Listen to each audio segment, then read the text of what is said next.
I'm supposed to be the franchise player, and we're in here talking about practice. I mean, listen, we talking about practice. Not a game, not a game, not a game.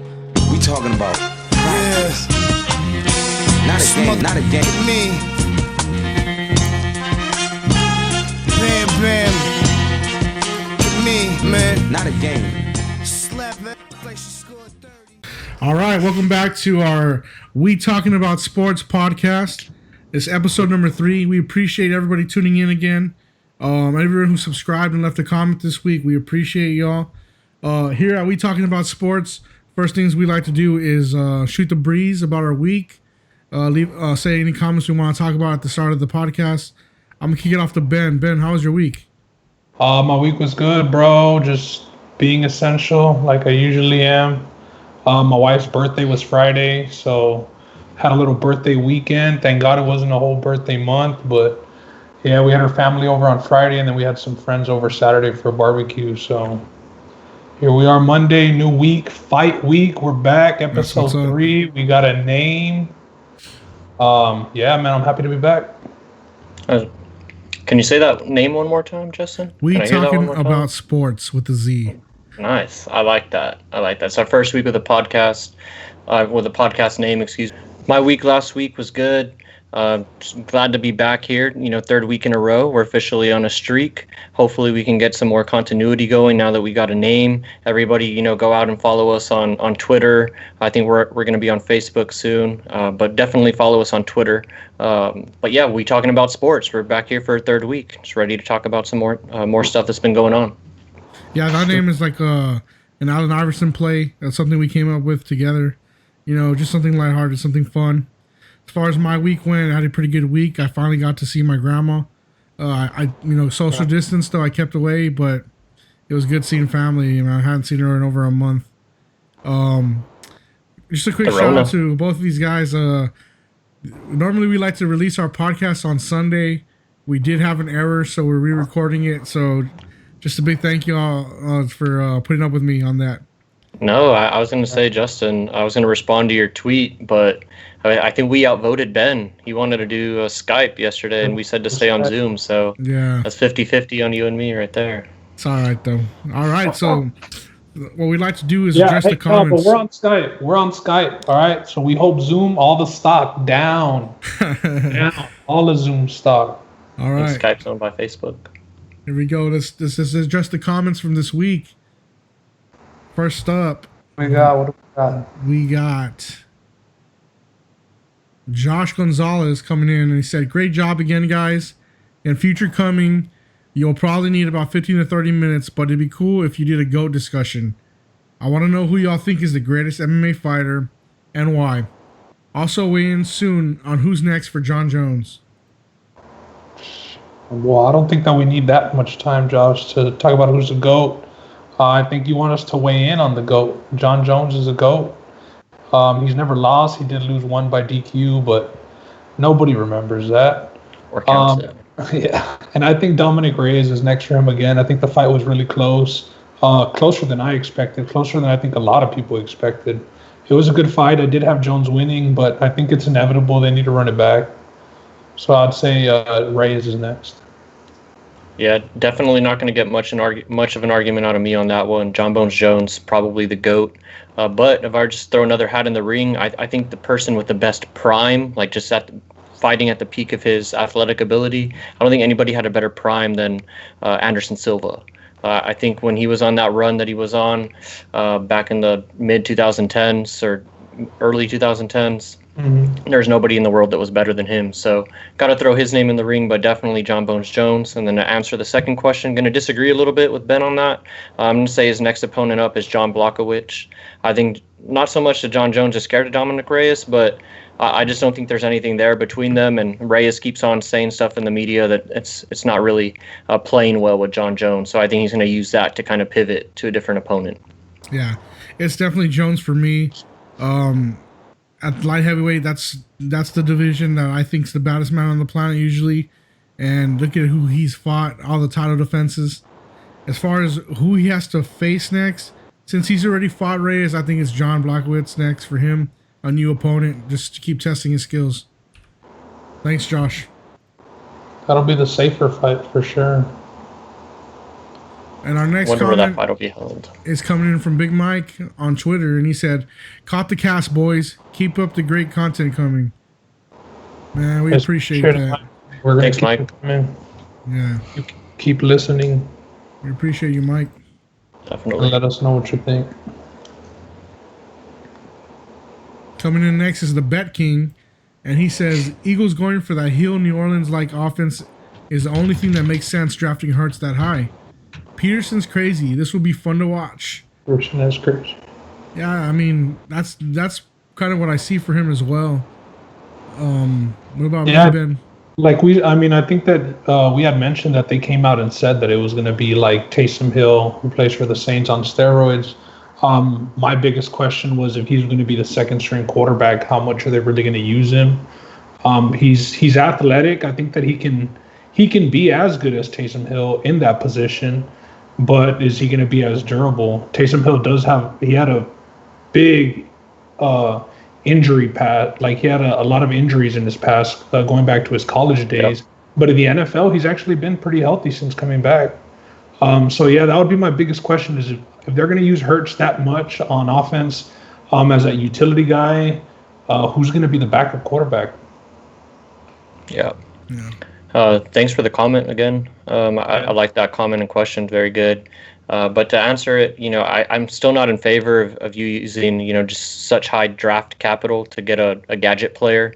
Somebody like Jalen Hurts, like they said, they're going to just try and operate under that New Orleans offense, but a little bit on steroids, which is going to be fun. And I think with Peterson and his offensive mind, he's going to find a way to make it work. I mean, this is right up his alley. So I think it's going to be good. And the Eagles are just one of those teams that just draft to fit their mold. They don't really care about what the perception is on the outside, whether or not they got a good draft grade. I think they really just care about whether or not they got their guy, and that's probably why they went and got Jalen Hurts when they did.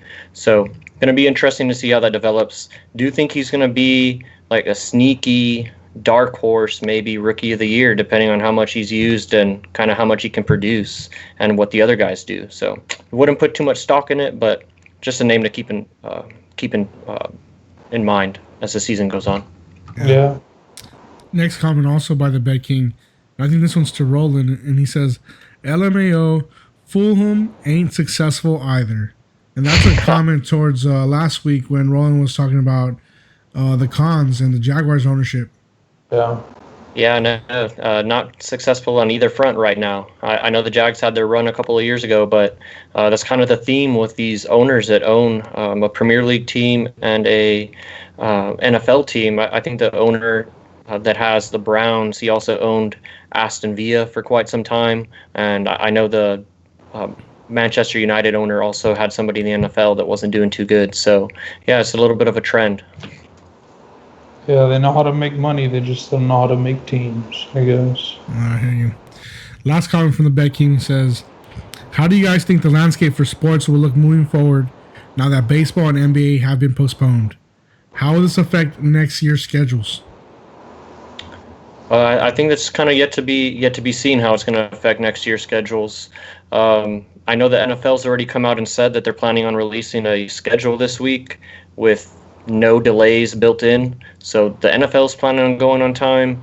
I know there's been some rumblings about the MLB potentially starting their spring training in about a month. So they're probably going to be delayed. They're already delayed. So I think they're the one sport, maybe other than NBA, kind of what's going on right now, but we'll get into that a little bit later.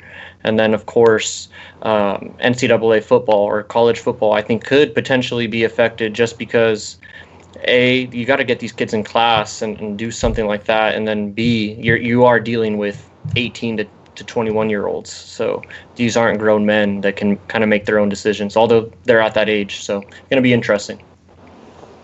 Yeah, it's going to be interesting for sure. And how long will they not have fans in the buildings at all? Like, maybe not full capacity, but if movie theaters and other places like that are able to have 25% capacity, I'm sure the owners are going to be pushing for some sort of capacity at the games. Yeah, because they're going to try and fill as many jobs as they can in those arenas. And yeah, if you don't have fans, there's right. no concession workers or anything like that. So Yeah. It's interesting. Parking workers, all that stuff. Yeah, no more tailgates. No, what's Bill's Mafia gonna do? You know they're not gonna listen. People be going ham in their backyards, bro. I saw a gender reveal just before we move on. I saw a gender reveal. Bill's Mafia just threw a little baby on a table. Through a table. Yeah. I don't even know if it revealed the gender. Yeah, I didn't. I didn't see blue or pink or nothing. It was just white cake, just for fun. Yeah, and you know what, Roland? Speaking of that, NFL is releasing their schedule next Thursday, so we'll have some picks of some sort as far as what game we're looking forward to seeing the most once our team schedules are released. Is it this Thursday or next Thursday? This Thursday. This Thursday, yeah. Yeah. All right, next comment is coming in from Dukes Obregon. He says, this is more of an appreciation post than a debate post. But I want to congratulate you guys on an awesome second episode. Repetition breeds success, so staying consistent with these episodes will hopefully pay off in the long. Just wanted to say great job, guys, and keep up the good work. Thanks, Mondo. Appreciate that. Appreciate the kind words. Mondo's been sharing the podcast on Facebook and Twitter and stuff, so he's been helpful. Appreciate you, Mondo. Big Duke and Denver Bronco fan. Yeah. I have a feeling we might be talking about that. We're going to get to his Broncos. That's some foreshadowing going on, Roland. Getting better at this thing. There we go. Next, we got Wally coming in, and Wally says, what do y'all think about the new playoff schedule in the NFL? Good or bad for the league? Also, where the hell is Fournette going to get traded to? Or will he play hardball and sit out scenario? And I definitely like the additional wild card team being added to wild card weekend on two fronts. I like you get another team that's in there, so that's another team, kind of fighting to the end to make the playoffs. And then secondly, I like how there's only one true home field award for the number one seed. So the 2 seed is going to have to play wild card weekend, which is something that we've never seen before. And I think it's going to add a nice little wrinkle to the NFL season. Yeah, the team should definitely be playing towards the end of the year, maybe less sitting out of players. Yep. With only one team getting the bye week in the playoffs, I think that more teams will be aiming for that. I mean, you stay healthier. It's just you want that bye, so it should tighten up the race between the Ravens and the Chiefs. We'll see if another team can get in from the outside on the AFC. And as far as Fournette, man, good back. He's with a terrible organization. He was lobbying to leave, then he was on board trying to get Cam over there. Now they want to deal him. It's a messy situation. He's a good running back. He's had some injury history, and obviously at that position, it's a very expandable position. Teams seem to fit it easier than most. So I hope that he gets out of there for the Texans' sake and for his sake. But yeah, that's a tricky situation. Yeah, agreed. I'm a big Fournette guy. I think he's very talented when he's healthy. Going to have to echo Ben. He's not with a very good organization right now. And as far as whether or not he's going to get traded, I don't know that he nor the Jaguars have much leverage right now. From his perspective, he has 1 year left on his deal that he's essentially going to have to play out or sit out and take some fines. So I don't think he's going to end up doing that. And then from the Jaguars' perspective, teams already know that he's leaving, and then they're not going to re-sign him. So they're probably going to get pennies for him on the trade market, and the Jags aren't going to want to trade a guy like Fournette for pennies unless it's just super toxic and they have to get him out of there. That they'll take like a 7th rounder for him. But I mean, they drafted this guy in the first round with the 4th overall pick. So that's pretty crazy. And I think we'll sorry for the foreshadowing, but I think we'll talk a little bit about his draft class later. But yeah, it's just insane. All right. Next comment is coming in from Ramiro Rodriguez, and he says, good job, fellas. What's your way too early prediction who's coming out of the AFC and NFC, along with a bold prediction for each conference? Bold prediction, it's not bold, but too early prediction. I would say the Texans, but I get killed in the comments and probably by you all. So I'm just going to say we're going to get the matchup that we wanted at last year, which I'm going to say Ravens-Chiefs AFC game. The Ravens win, and the Ravens will play the Niners. Niners win the Super Bowl. Way too early. Nice. I like that pick. And thanks for the comment, Ramiro. Kind words. And to answer your question, probably going to have to go with the Buccaneers. Too early. Definitely too early, but I definitely like everything that they've done post Tom Brady, beefing up that offensive line, bringing back Rob Gronkowski, one of Tom's favorite targets, which should give him some familiarity. And I also think it'll help him trust other receivers out there in the offense, knowing that he has a guy like Gronk there. So definitely Bucks in the NFC, and then the AFC.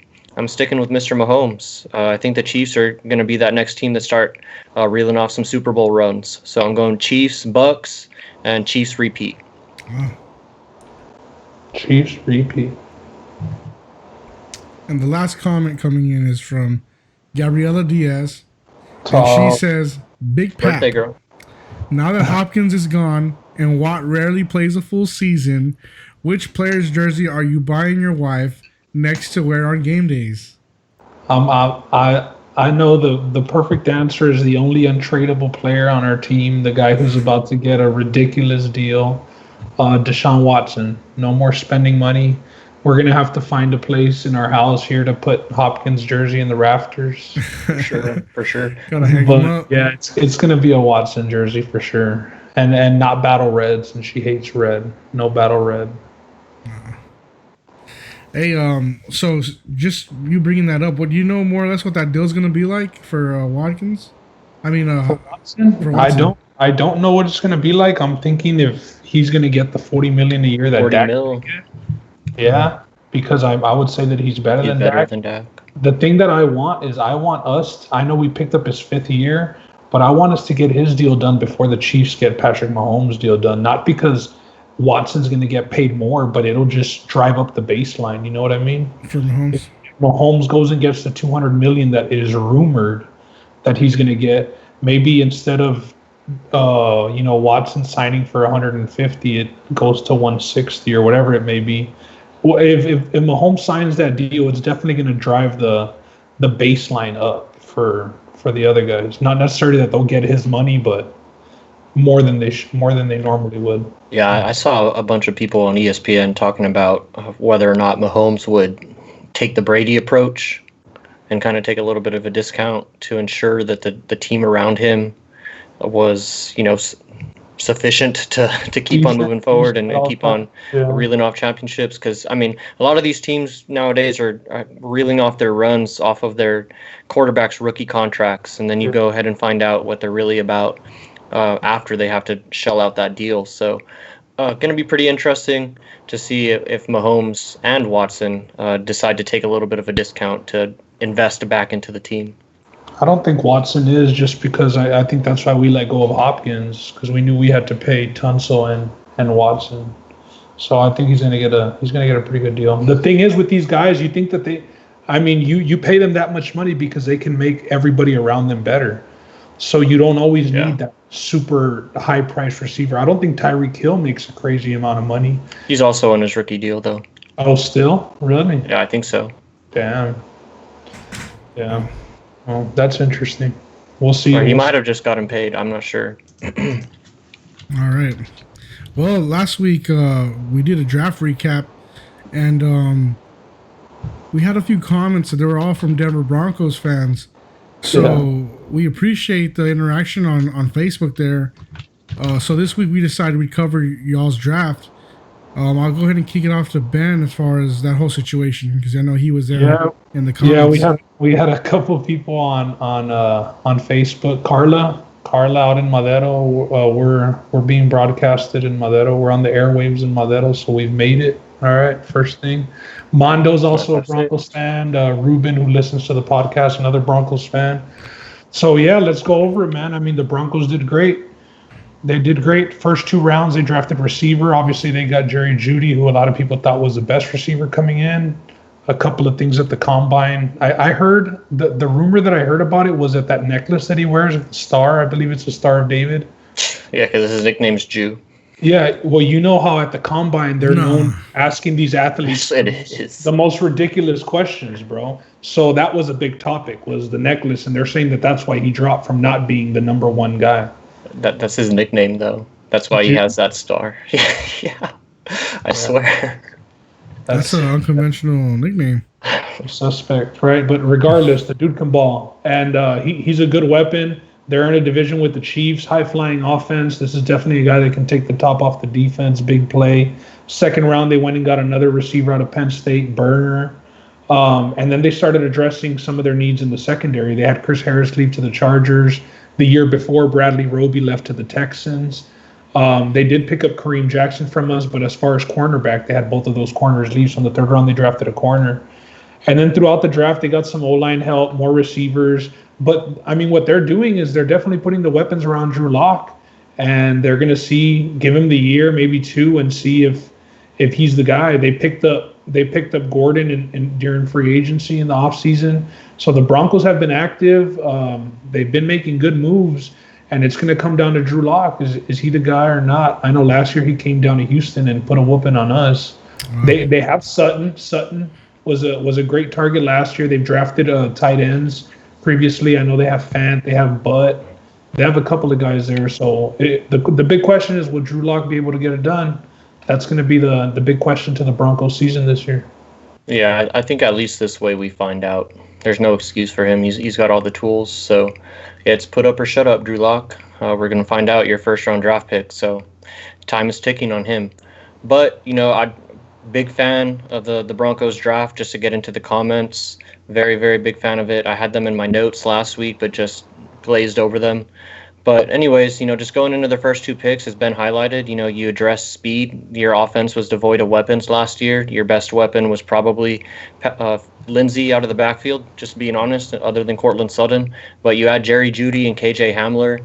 Judy's obviously a very, very productive receiver out of Alabama. What else is new? Alabama producing receivers, defensive backs. They're just, an NFL factory right now. But Jeudy, definitely can't go wrong with him. Pristine route runner, probably the best route runner in the draft. We kind of talked about that in our draft preview, the toss-up between him and Jeudy, between him and CeeDee Lamb, and his plus was his route running. So definitely like him from that perspective. And then KJ Hamler, this guy can do it all. He's going to be a punt returner. He's going to be a kick returner. Can probably line him up out of the backfield sometime, but he's more than likely going to occupy that slot position. And this guy's a beast. As Ben said, he's a burner. Unofficial pro day, I think he ran a sub 4.3, so it's very impressive. Just to throw out a little stat there, his freshman year, he broke Saquon Barkley's all-purpose yards record. So this guy's a stud.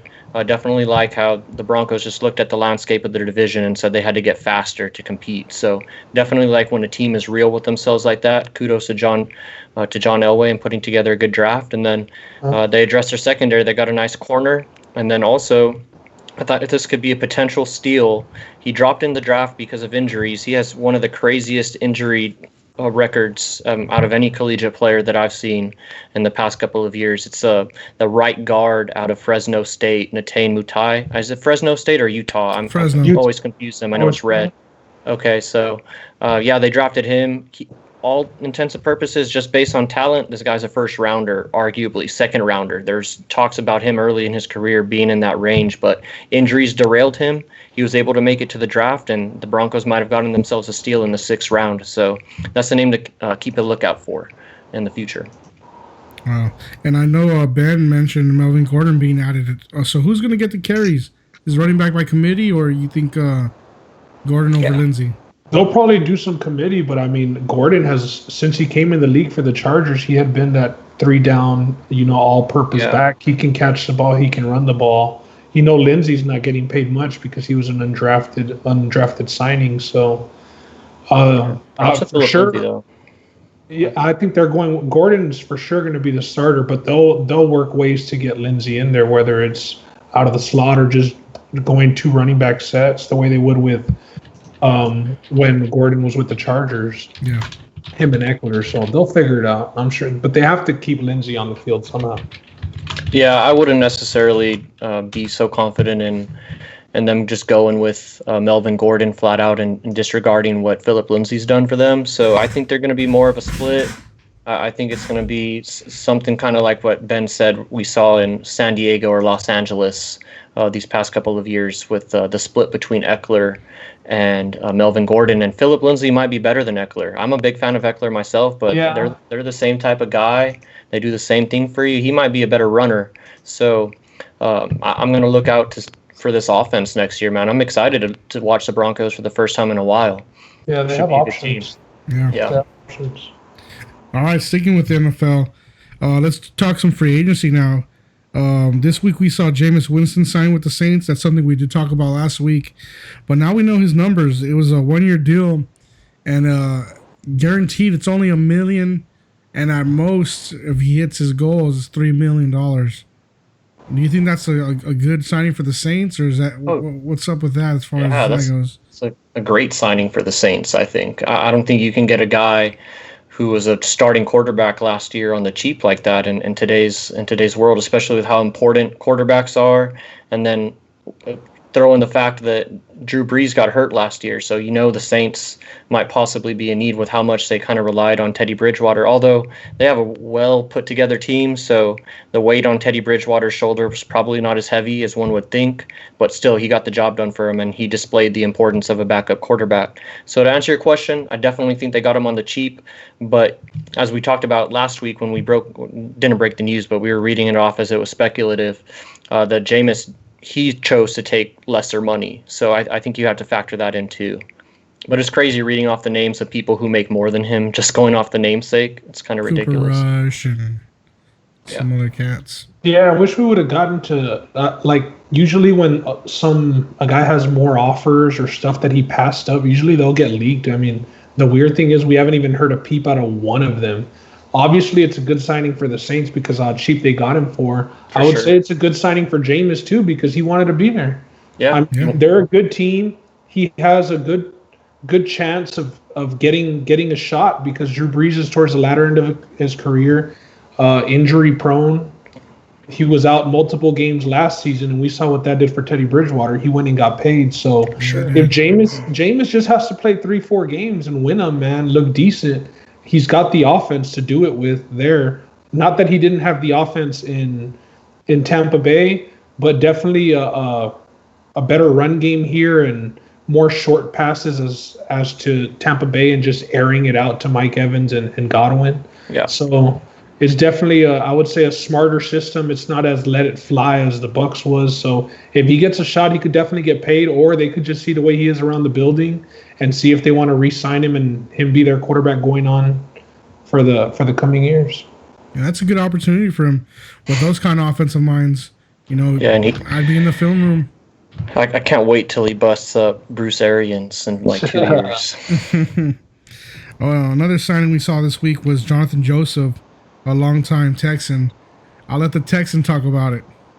Yeah, man, the best free agent signing in Texans history thus far. Now, we haven't been a team for too long, but Jonathan Joseph's back in 2011. We signed him from the Bengals. He was with the Bengals, and they had a decent secondary over there back when Pac-Man Jones was with them.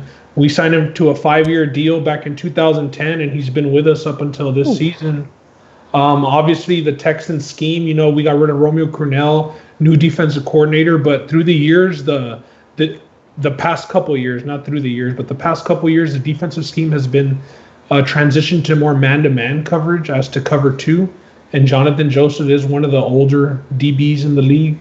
Back when he got drafted in the first round by the Bengals, he was at the combine, he ran a 4.31, but obviously after 13, 14 years in the league, your speed definitely goes down. So I wish that the Texans were pushing him to retire and hopefully join the coaching staff there, but he's hell-bent on getting the being the leader for all-time deflections in NFL history, and he's 7 behind Champ Bailey, and he's 4 behind Rondé Barber. So he's more of a cover 2 DB. I guess he could help the Titans out in the red zone. He's supposed to sign with the Titans a 1-year deal only. So let's see if he can get those 8 deflections this season and maybe call it a career after that. I think he'll be a Hall of Famer.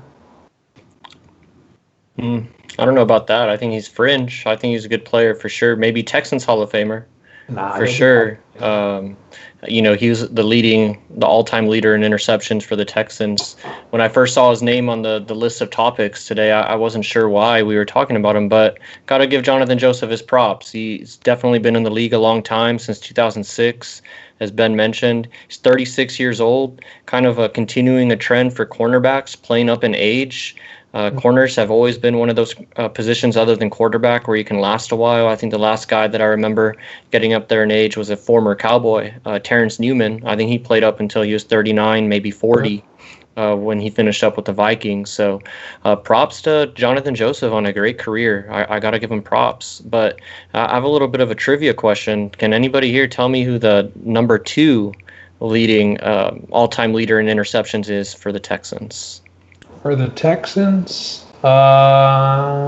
definitely not on the team anymore. No, he's not on the team. Kareem Played during the same time as Jonathan Joseph. Jackson. Yeah, you're correct. He was one shy of Jonathan Joseph. He had 16, and Joseph finished his Texans career with 17. So Nice. definitely both up there. Nice trivia. Yeah, man. Jonathan Joseph, thank you for your Texans career. But he did his thing, bro. I mean, he did his thing. Yeah. All right, on the NFC side, there was a trade, and that's Trent Williams, and now he's with the Niners. Roland, you had the picks. It was a 5th and a 6th. Is that right? Yeah, so it was a 5th rounder for this past year's draft, the 2020 NFL draft. So it was a draft day trade. Ended up getting is it the 5th round, day 2 or day 3 now? But I know the trade happened day 2. But anyways, I think that's day 3. Okay. So Saturday. They got a day 3 pick in the new NFL draft scheme, and then they used a 6th rounder for the 2021. So really, just highlights the 49ers offseason again, and John Lynch and the job that he's doing. Probably not going to be a Hall of Famer as a player, but I'm sure he's already on the right trajectory as a Hall of Fame GM, as far as, took the Niners straight to the Super Bowl as a GM, I think the first year under the helm or the second year. And then you look at their offseason and what they've done, had a great draft. I mean, they traded their first rounder, they traded DeForest Buckner for an extra first rounder, ended up getting Javon Kinlaw, and just plugged him right in there. So that's your first round draft pick. You already had a strong defensive line. Plug in Kinlaw, who has a lot of talent, as everybody was raving over. And then, they go and make this trade and get Trent Williams for a 5th and a 6th rounder. I mean, Trent Williams, before his injuries, was, I want to say he was a perennial Pro Bowler. Somebody fact check me, but this guy's super talented. Injuries aside, he's there. He's 31 years old, and he's going to slide in and replace Joe Staley, potentially the greatest offensive lineman in 49er history. So great move. 49ers definitely know what they're doing, and they're Ben's too early pick, but I think that's a pretty safe pick if you're looking at the NFC too. So they're going to, once again, always doing a good job, man. Like you said, they traded Buckner, unfortunately, to the Colts. But with that first round pick, they just replaced him with a guy who's going to be on a rookie deal and not paid like Buckner. Hopefully with the same trajectory as Buckner, because I mean he was a top 15 pick. He was a beast. So, and then you get yourself a left tackle, which is arguably the most important position in football for right-handed QBs, right? Because it's the blind side. Replacing a Hall of Famer in Joe Staley, you get like a perennial All-Pro guy. So the rich get richer, man. The 49ers did a good thing. Let's see if he can stay healthy. That's still that'll be a question mark. He's a heavy dude. So let's hope that his movement stays the same. But yeah, great trade for the 49ers. Another move they made, I think, was Emmanuel Sanders. They got Brandon Ayuk to replace him. Yes, they drafted him at the end of the first round. Another impressive pick. Holes. And Goodwin, they traded him to the Eagles also. Yep. So.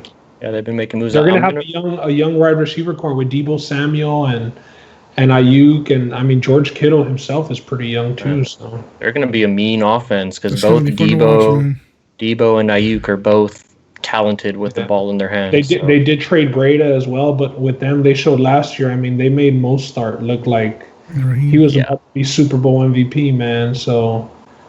Yeah, the 49ers are doing it right. They're building from the inside out, and it's working out for them. That's definitely their division to lose. All right, next up, it's a two-parter here. We got Andy Dalton released and signed in the same week. First off, what does that mean for Joe Burrow now that Andy Dalton was released right away? Go time. It's go time, baby. Should be the leader, the odds-on favorite to win Rookie of the Year in the AFC. So he's going to have all the opportunity in the world. There was talk of him already having access to the Bengals playbook weeks in advance, even I think ahead of the draft. So this guy should be a plug and play. Yeah, I think that was expected from him. We all knew that he was going to be the number one pick. For sure. They were welcoming him there days before the draft.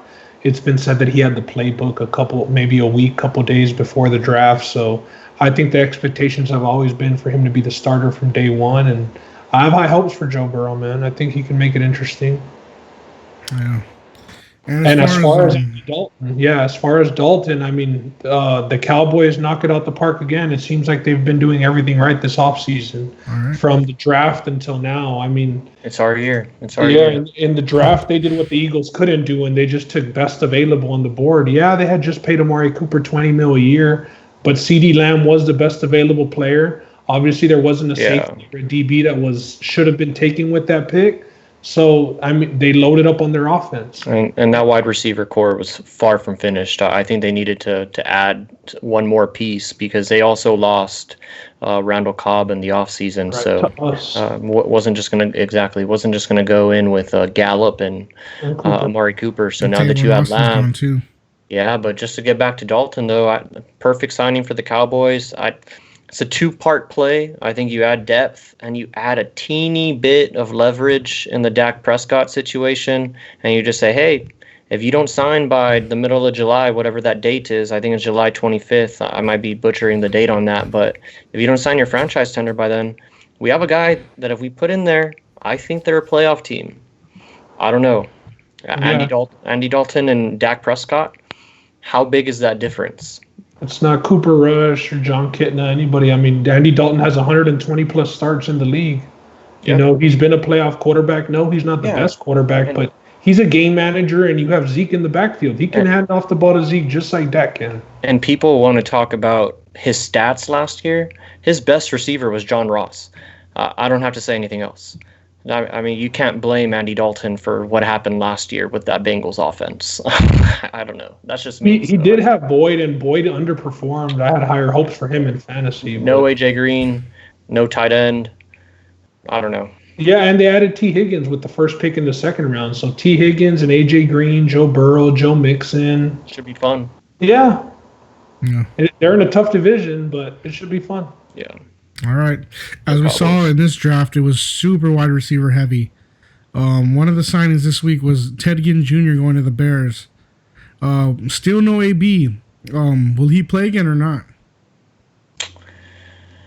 I mean, I'm the resident AB guy on the podcast. I'm a big AB fan. Booming. Yeah, I drafted him like 3 or 4 years in a row on fantasy, so I have a little bit of affection for him. But all that aside, he's too talented not to play. I think he's ultimately going to play, but the odds are not as great as they should be. I think it's like 30% he's going to play again, 70% he's not.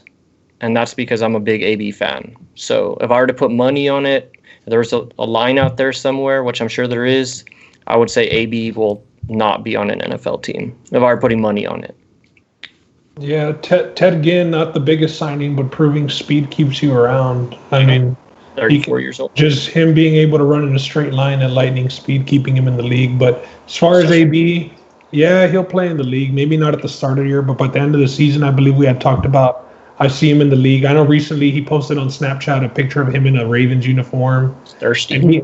Thirsty, yeah, but he also has worked out with Lamar and sure. His cousin Hollywood Brown over there. So I mean, it's not all speculation. There is a little link there, but we'll see. I don't see him in the league by like training camp and the start of the season, but eventually somebody will add him to their roster. And just while we're on wide receivers and contract, I just want to clarify on the Tyreek Hill thing. He actually signed a three-year, $54 million deal this past year. So he is on a kind of big contract. All right. Just fact checking. No, that's good. Yeah. Another one was this week. Leonard Fournette's 5th-year option will not be picked up. Jags signed Chris Thompson. What are the thoughts on Fournette? We see him with another team this year? Next year? I hope so. Not many teams are shopping for a running back right now. And like I said earlier, a position that's very expandable. You saw who the Chiefs won the Super Bowl with. They won the Super Bowl with a guy who didn't do anything in the regular season, and he just had a playoff. It's like they were saving him. I thought they were saving Shady McCoy the whole time, but they were saving this guy. But yeah, man, unfortunately for him, that's a position where it's the shortest lifespan in the NFL. And he's had an injury-riddled past. Teams just aren't looking to pay these guys big money. So he'll be on a team, but it won't be on one of those lucrative deals, I don't believe. And hopefully he gets traded. Yeah, gotta agree with you, Ben. I don't think he's going to be on the same team next year. I don't think he's going to get moved, though. I don't think he's going to get traded because, as I alluded to earlier, I think it's going to take a serious discount for the Jaguars to move him in these current conditions and in the scenario that they find themselves in, knowing that they're already not picking up his option for the 5th year, and he's going to be a free agent at the end of the year. So I think that's kind of how this is going to play out. But I think it's kind of interesting that Fournette, with his option not being picked up, he becomes the 4th out of the top 5 picks from 2017, the 4th player to not have their option picked up. Trubisky didn't have his picked up. Solomon Thomas from the 49ers didn't have his picked up. And Leonard Fournette and Corey Davis from the Titans both had their 5th-year options declined. So 2017 draft, the top of the draft, complete redraft if we were to do that today, for sure. You look at who the Texans ended up with. Watson would be 1-2. And then Mahomes, yep. 1-2 right there. And all those teams have been picking in the top 10 every year after they missed out on those 2 guys. Yeah, surprising that I saw in terms of the 5th-year option being picked up was Mike Williams for the Chargers. I didn't expect them to pick that up, but they ended up doing it. So he's pretty good. He just needs to stay healthy. Yeah. And the crazy thing is, though, we know that the Bears traded up to number 2 to take Trubisky, but 10 other teams passed on those 2 quarterbacks also, That's true. 9 other teams that could have used them. The Jaguars, they would have been set. They would have been running that division with Mahomes or Watson. Yep. Luckily for us, we were pick 24 that year, and Rick Smith, the last year before leaving as our GM, he traded up to draft Watson. Yeah. But it did hurt us because we gave up a couple first-round picks, and now giving up the first-round picks for Tunsil, it feels like we haven't drafted in the first round in a while. Yeah. But, those 2 players are the cornerstone to our offense, so... But, just one last thing on Fournette. I do hope he's able to play this season fully healthy, because when he is healthy, he's one of the top 10 backs in the league. I think he's a brute force. He was very sought after coming into college, and then even coming out of college, fourth overall pick. But this past year, fully healthy on a somewhat questionable offense. 76 catches. That shows you they didn't have many other options on the perimeter, and he also had 1,100 rushing yards. So talented guy, just has to avoid injuries. Yeah, those top 5 running backs, Zeke, Saquon Barkley, that's what you're hoping to get when you're drafting top 5, and definitely that's what everybody had planned for Fournette. But his injuries, he can't stay healthy, and it's the way he runs. He's a hard runner, man, and they give him the ball a lot. Yeah. With Blake Bortles at the helm for all those years, they were riding. And they handle him poorly. I think you talked about it too. It's just a horribly run franchise. I don't want to disrespect anybody, but he came back off of a hamstring injury, and they pounded the rock with him. I think it was against the Colts, and then he ended up re-injuring it the very next game. So mishandled. Hate to see it. All right, man. Speaking of injuries, let's head over to another league, the NBA. This week, I got to hear the John Wall on All the Smoke podcast. That's with Steven Jackson and Matt Barnes, two of my favorite players on the defensive side of the ball. John Wall, he pretty much put an end to that whole Bradley Beal spill of them not getting along, them not being friends. Roland, you were the one that actually introduced me to that podcast. Do you want to let the people know a little bit more about that storyline? Yeah, for sure. So, John Wall recently, I think it was their most recent podcast, went on with Steven Jackson and Matt Barnes on the All the Smoke podcast. And, he kind of gave them an insight into what's going on in his head right now, how he's working back with rehab, and, touched on, as Justin just talked about, his relationship with Bradley Beal. As anybody that's followed the NBA since both have been inside the NBA, or since they both got drafted, I know John Wall's a few years older than Bradley Beal, but since they've been teammates, there's always been a lot of talk around whether or not these guys are friends, do these guys hate each other. They both are victims, or not victims, but they both have bad body language at times, so you never really know what's going on from the outside looking in. But John Wall pretty much said that during his rehab, and he was going through something personal with his mom going through a sickness, and she actually passed away during the season. And I think the Wizards were playing in Charlotte or something like that, and John Wall's he's from North Carolina. That's where he played his high school ball, and I think he has a house there, and that's where he's doing his rehab. And he said that instead of going home on the team private jet, Bradley Beal decided just to drive down and spend 3 days with John Wall just to see how he was doing, just to be a good friend, not even a teammate, just all things aside, just go and see how John Wall's doing, not how my teammate's doing. So he was talking about things a lot bigger than hoop. Basketball is more than just, people dribbling a ball. These guys are friends. They have families, they're husbands, they have kids. And, that the podcast or that interview gave a lot of insight into that, among other things. But yeah, just to talk about that situation, that was really insightful. Yeah, he was real positive on the podcast too, saying that he would come back, better than ever. For sure. His mom had passed away from cancer, and so he was actually with the team, and they weren't playing in Charlotte, but he was on the bench. And he said he found out that night. He was going to drive the next day, so he got the call. And Bradley Beal was the first guy that had gone to his room also to console him. So I think they put an end to all that banter. I know Bradley Beal had been in trade talks this past offseason. He was the Lakers, one of their biggest targets, knockdown three-point shooter that they needed. And he's a beast, man. He's a beast. Yeah, unfortunately for John Wall, his game, to me, it relies more on athleticism. I compare him to like Russell Westbrook. I think they have the same game. For sure. Neither guy, or both guys, really lacking that outside jumper. They got that free throw line to elbow, mid-range jumper down, but they rely more on their athleticism and their speed. And with him, 2 injuries. He was coming from it was a knee 2 years ago. Then he had the bone spurt. Then he slipped in his house and tore his Achilles. Now, he was saying on the podcast that he didn't rupture it the way Kevin Durant did. He just tore. Yeah, slight tear. So, I mean, kind of downplaying it a bit, but we've seen in the past that athletes really don't come back. They don't fully recover from those Achilles injuries. I mean, that's what did Kobe. That was Kobe's spinal injury. So it's definitely something very devastating to come back from.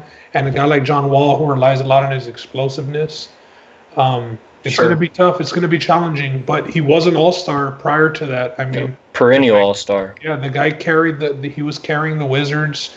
They weren't winning many playoff series, but they did win some playoff series, and it was because of him. So I'm interested to see his return, and they've built the roster up a bit while he's been out too. Yeah, and again, I think Ben touched on it a bit. He was an all-star. He was a stud while he was an all-star. He averaged 20 and 10 3 years in a row almost, or averaged that over a 3-year period. He's a 19-9 guy. Yeah, he has a lot of athleticism, and that's a big part of his game. He's given us a lot of highlights over the course of his career, dating back from high school to college, and even in the NBA with the Wizards. But I will say he's also a playmaker. I think he's really good at getting his teammates involved, and we saw that while he was carrying the team and taking them to the playoffs each year. He was making the guys around him better. So he might have a slight fall off in terms of his athleticism, but even if it's a slight fall off, I mean, he was up here and the rest of the NBA was kind of right here. So maybe he's on more of a level playing field with everybody else, or he cannot recover at all from that Achilles. I think that's kind of the thing with these injuries. It's a wait and see. I'm still interested to see how Kevin Durant comes back from his Achilles injury. So definitely something to monitor. I'm a big John Wall guy. I think he has probably the best high school mixtape of all time. And he's continued that off with a pretty good NBA career. So I'm going to root for him to come back, and I think he will. I think he'll be an all-star again. Yeah. I'll go on record saying he won't be an all-star. All right. I mean, I know a lot of it is fan vote. I think the starters might just. Hey, you can't backtrack now. You already said it. Okay, no, I'm not backtracking, but it is only the starters that are fan vote. So he's not getting in because of fan vote in the Eastern Conference. So I'll go on record saying he won't, but I am rooting for the guy. I am, and if you haven't seen his high school mixtape, check it out. One of the things of the stories that he brought up was, since he is from North Carolina, he actually wanted to go to North Carolina, but they asked him to sign first week right then and there at his first visit. And he said, I still want to go see all these other colleges. You can't make me sign right now. I got options. And that's what pushed him to Kentucky. I thought that was interesting. They said he went on a visit to UNC, and Tyler Hansbrough was a part of the group that was in charge of the visit or whatever, and they went to a football game. But they wanted him to sign on the spot, and he said, like, he came up, he grew up in the hood, he really didn't get to travel. He wanted to go to these different states and get the experience. For sure. And, I mean, it worked out because they ended up playing Kentucky. They beat Kentucky, and, I mean, he was on a team that sent 5 guys in the first round, so... Yeah. Definitely one of the best college teams of all time, and very transcending. That was the start of the social media era. So I mean, the Dougie, all that stuff. It was him and Dougie, Patrick Patterson. It was that was a fun era of college basketball for sure. Oh, yeah. All right, so keeping up with the NBA, there has been an NBA bubble proposed, and so far that would be at the MGM Las Vegas or Disney World. Have any players come out in support of this? Yeah, is there like an important player, somebody that's already said that they're for this, or that they don't want the season to be canceled? The only one player. Yeah, that's the only one player. Is the only thing I've heard from LeBron as far as our season's not going to get canceled. Most will say that's the only player that matters. It's only his word that matters. But is LeBron the leader right now of the NFL? I mean, the NBA Players Association. I don't think so. I think it's still Chris Paul. I thought Kyrie Irving. I mean, I want to hear from them. Kyrie Irving really got elected. The players. As the president? He's the new president? He's like the incoming chair, I think. Or he has a high position up there. He somehow got voted in. I don't know how. It used to be Chris Paul. But yeah, the bubble. But MGM and Walt Disney, I mean, I think it's just trying to save. Obviously, they're trying to save their season, but then do you risk, starting this season if this pandemic lasts as long as it does? I know Dr. Fauci has been already on record saying that some of these sports just aren't going to be able to go on like they think that they are. And the NBA, for one, that their season would be ending here in a month and a half, right? Yeah. They might be starting their playoffs in August, September. So they normally start their season at the end of October. Do you risk ruining 2 seasons? Do you risk not having a champion for 1 season? I think that's why they're pushing it, because they just don't want the Raptors back-to-back champs, or how's that going to work out? You know what I mean? That's true. Well, they just I know Lakers fans will just say, no, we're the champs. We had the best record. It doesn't work that way. No playoffs, but it doesn't work. What would happen? That's the thing, though. That's why I think that they want clarity to it. I'm on the side of it's not going to happen. I think that they're not going to risk next year's season. I think that you just sit this one out, and even if you do start the next season a little bit late, you're going to have that full season. You don't want 2 seasons to have asterisks on them. You know what I mean? Yeah, I think you got to scrap the season 2. I like the idea. It sounds pretty cool, honestly, being in a bubble with, just a couple of cities or a couple of arenas that you're playing in. I think Justin said Disney World and MGM Las Vegas. So I think that's a pretty cool idea. It sounds nice, but we don't know enough yet still about, the virus and kind of what's going to happen with the potential second wave. So I think the last thing that you want to do is throw all these, multi-millionaire athletes out there and have one of them get sick and, a whole bunch of them start contracting it. So, I think the NBA got lucky that it wasn't as widespread as it as it was or as it was elsewhere, considering that, Rudy Gobert potentially played with a good portion of players before he ended up testing positive for COVID. So I think it's risky going back, and for that reason, I don't think they're going to try and play in 2020. But I will say, or not 2020, but to finish out the season, excuse me. But I will say, I know I was making fun of LeBron earlier, but he has to throw around his weight. I don't think he has any other option but to try and salvage this season. Just from his legacy standpoint, I know a lot of guys don't like to get into the whole rings debate with LeBron, but we'll save that for another day. But he's trying to, preserve his legacy and preserve his best chance at winning a title in the past few years, because, he really wasn't favored to win with how the NBA was structured over the past 2-3 years with the Warriors. And then going forward, once we come back, and we start the season over, or even if we go into the playoffs sometime in 2020, they might not be the odds-on favorite like they were potentially going into this NBA playoffs. So a lot to be seen, and if they don't come back this year, LeBron never wins another title. Ouch. Hot take.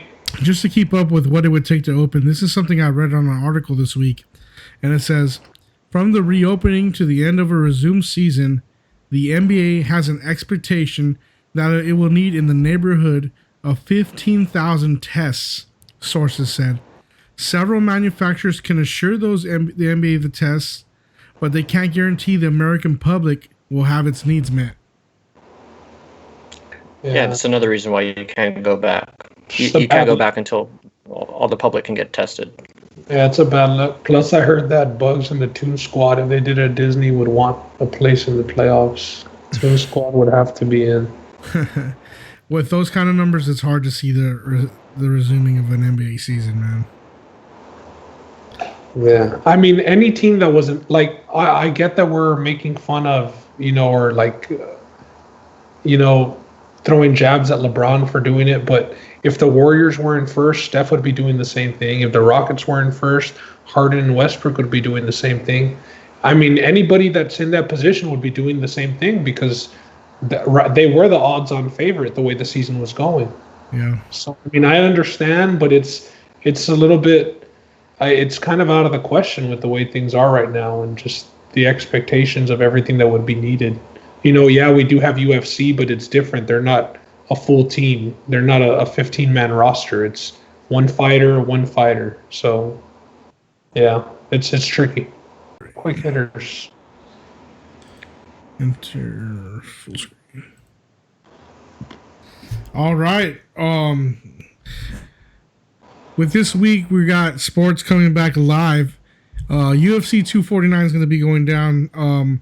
But to top it off, we got some UFC quick hitters we want to cover.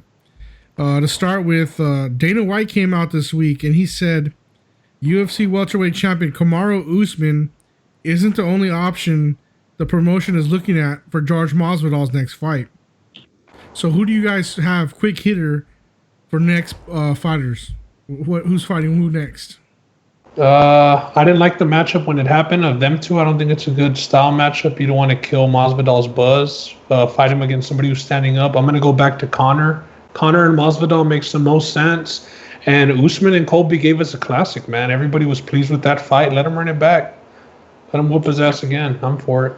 All right. Well, you rolling? I have to agree. I thought that, I'm not agreeing with the fact that I think he's going to fight Colby again, but the Colby and Usman fight was great. So kudos on that for sure. But, at first I got a little mad when I read this because I like to see the top two contenders or, the title holder fight the top contender, which is arguably George Masvidal right now. I'm not too big a fan of these big super fights, although when they make sense, obviously, they do numbers and they're exciting. So obviously George Masvidal, has been said, he's a hot name right now.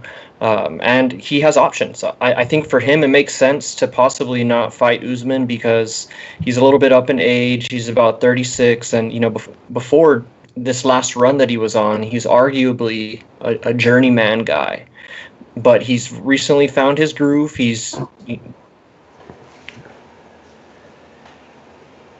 Fuck.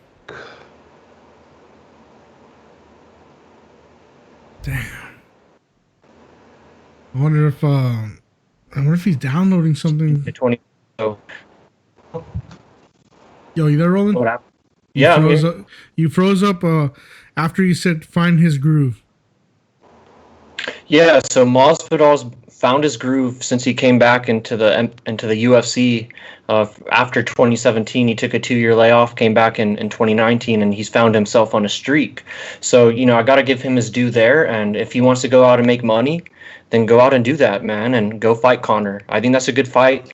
Dark horse, sneaky fight for him. If Colby doesn't fight Usman, I would like to see Colby and Masvidal fight. I think that'd be a really intriguing fight. All right. Yeah. Another quick hitter this week was Chris Weidman, former middleweight champ, who's been baptized a few times, says he's a problem for Adesanya, the current middleweight champ. How outside of his mind is Chris Weidman right now, Roland? Well, we have all these last 5 records for the fights that we're about to break down. I didn't see Weidman's on here. Isn't he 1-6? So in his last 7 or something like that. So he's completely outside of his mind. I don't know. I don't like to make jokes about head injuries or anything like that, but I don't know if this might be a residual effect of that. But yeah.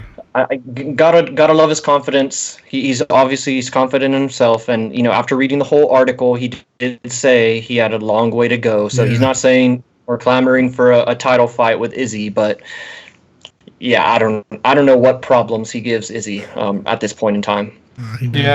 He's in over his head, man. He's got one of the weakest chins. He moved up to light heavyweight after a couple of losses there. He went up to light heavyweight. Dominic Reyes knocked him out in 40 seconds.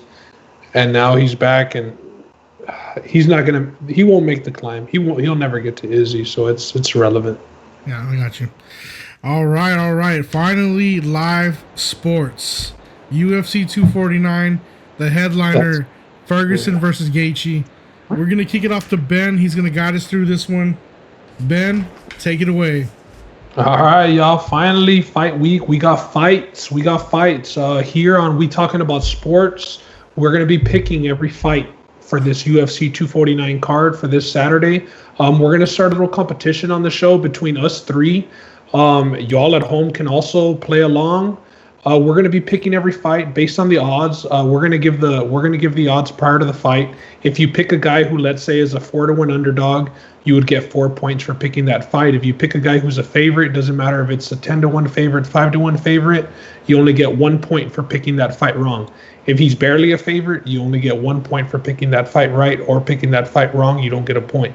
So if you all do want to play along with us, we don't know exactly what we're playing for, but we're going to get down to something. The winner's getting to something by year's end. So if y'all are down to play along at home, let us know who you got for the fights this weekend, whether it's on YouTube, Twitter, Facebook, wherever it is. Let us know who you got, man. All right. So let's get to the card. So the curtain jerker for UFC 249 light heavyweight division. We got Ryan Superman Spann coming in, and he's fighting Smilin' Sam Alvey. Now, a theme for this fight, we got a lot of nicknames on this card. So if there's one that sticks out to you or one that's your favorite, let us know which one it is. As far as this fight taking place in the 205-pound division, Ryan Spann is a young prospect.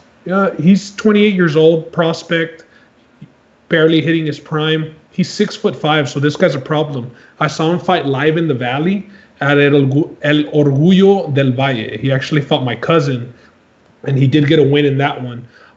He made his way to the UFC. He was on Dana White's Tuesday Night Contender Series. He had 2 appearances there. In his first one, he got knocked out, bro. 15-second KO. He came back 2018, and he got a 28-second guillotine. So with that 28-second finish on Dana White Contender, he earned himself a contract.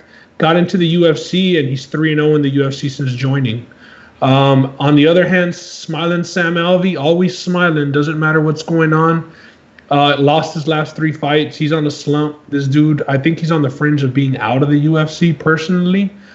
Doesn't have enough activity, always backing up against the cage, and he just relies on his left hand to get rocky or get that knockout. In this fight, I see Spann being way too much. I see him pressuring him, backing him up against the fence. And if Spann doesn't get him out of there, I say easy 30-27 decision. So for this fight, the odds are Spann is -410. So he's a 4-1 favorite. If you do pick Sam Alvey, he's +330, so you'd pick up 3 points there. But in the curtain jerker, I'm going with Ryan Spann, Superman. Yeah, I'm going to have to echo that. I'm going with Ryan Spann myself.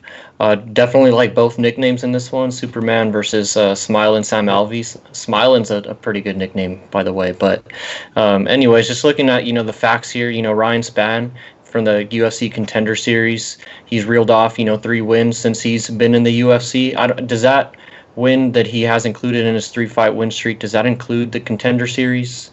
I'm not too sure, but I don't believe that counts as a UFC win. There you go. So since coming into the UFC, he's 3-0. So he's already assured everybody that he belongs there, and he's fighting a guy in Sam Alvey who's been in the UFC for quite some time, and he's fought almost everybody that there is kind of in his division other than the top end guys. But for me, this one is lined perfectly. Not much to think about here. Might even throw Ryan Spann in a parlay the day of the fight. Who knows? Yeah, I got Ryan Spann here too. Ever since Alvey's moved up to light heavy, he hasn't been the same. He's a little bit flat-footed, always getting put on his back, getting pushed back. Ryan Spann, I'm going to go with 3.5 rounds Ryan Spann. It's kind of interesting looking at his stats in terms of the way he's reeled off some victories. He has 11 subs. That's pretty impressive. So he's a long guy. So once he gets you down, I mean, he suffocates you at that height. So yeah, I see him taking care of Alvey pretty easily. It's KO or bust for Alvey, and I don't see the KO coming. Yeah, it's not. Yeah. So up next, we're going to the featherweight division. We got Bryce Thug Nasty Mitchell. It's a good nickname. Yeah, good nickname. And he's fighting Charles Boston Strong Rosa. Now, Charles Rosa coming in with a 12-3 record. Bryce Mitchell a 12-0 record. Bryce Mitchell, an ATT alum, most notably known for tearing his nuts in half, his ball in half with a power tool. It's a pretty gruesome story. There's crazy interviews about it. If that interests you, then y'all should check it out. But yeah, this guy's wild from Arkansas. He lost in the semifinals of that Tough season to Brad Katona, who ended up winning that season of Tough, but recently got cut from the UFC. This dude, 3-0 in the UFC. He's young. He's hungry. 25 years old. Charles Rosa, on the other hand, comes in at 33 years old. Like I said, in the nickname Boston Strong, so he's a Boston guy. Both guys coming off impressive submission wins. Rosa actually got an armbar off of Manny Bermudez, and Manny Bermudez is a young, touted Brazilian Jiu-Jitsu prospect. So for Charles Rosa to sub him actually says a lot about his ground game. Rosa's 2 losses in his last 5 do come to good competition, Yair Rodriguez and Hurricane Shane, which I would say both are better competition than Bryce Mitchell. But Bryce Mitchell, I like what he's been doing. He's hungry. He's coming off a twister win against Matt Sells, who's Dominic Cruz's protege. So I think both guys do their best work on the floor. We could see just a striking match because of them balancing each other out on the ground. And I'm going to go with Thug Nasty here as a short favorite as far as for show purposes. Yeah, I'm going to have to agree with the UFC expert again here. I'm going to have to take Bryce Mitchell.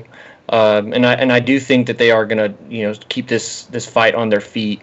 More so for Mitchell, he's a guy who's kind of been active on social media lately. He's trying to build his following and whatnot. So I think he's going to try and make a splash, knowing that all eyes are on him. So I think he's going to try and keep the fight on their feet, and just to talk about the line a little bit, I think this is appropriately lined.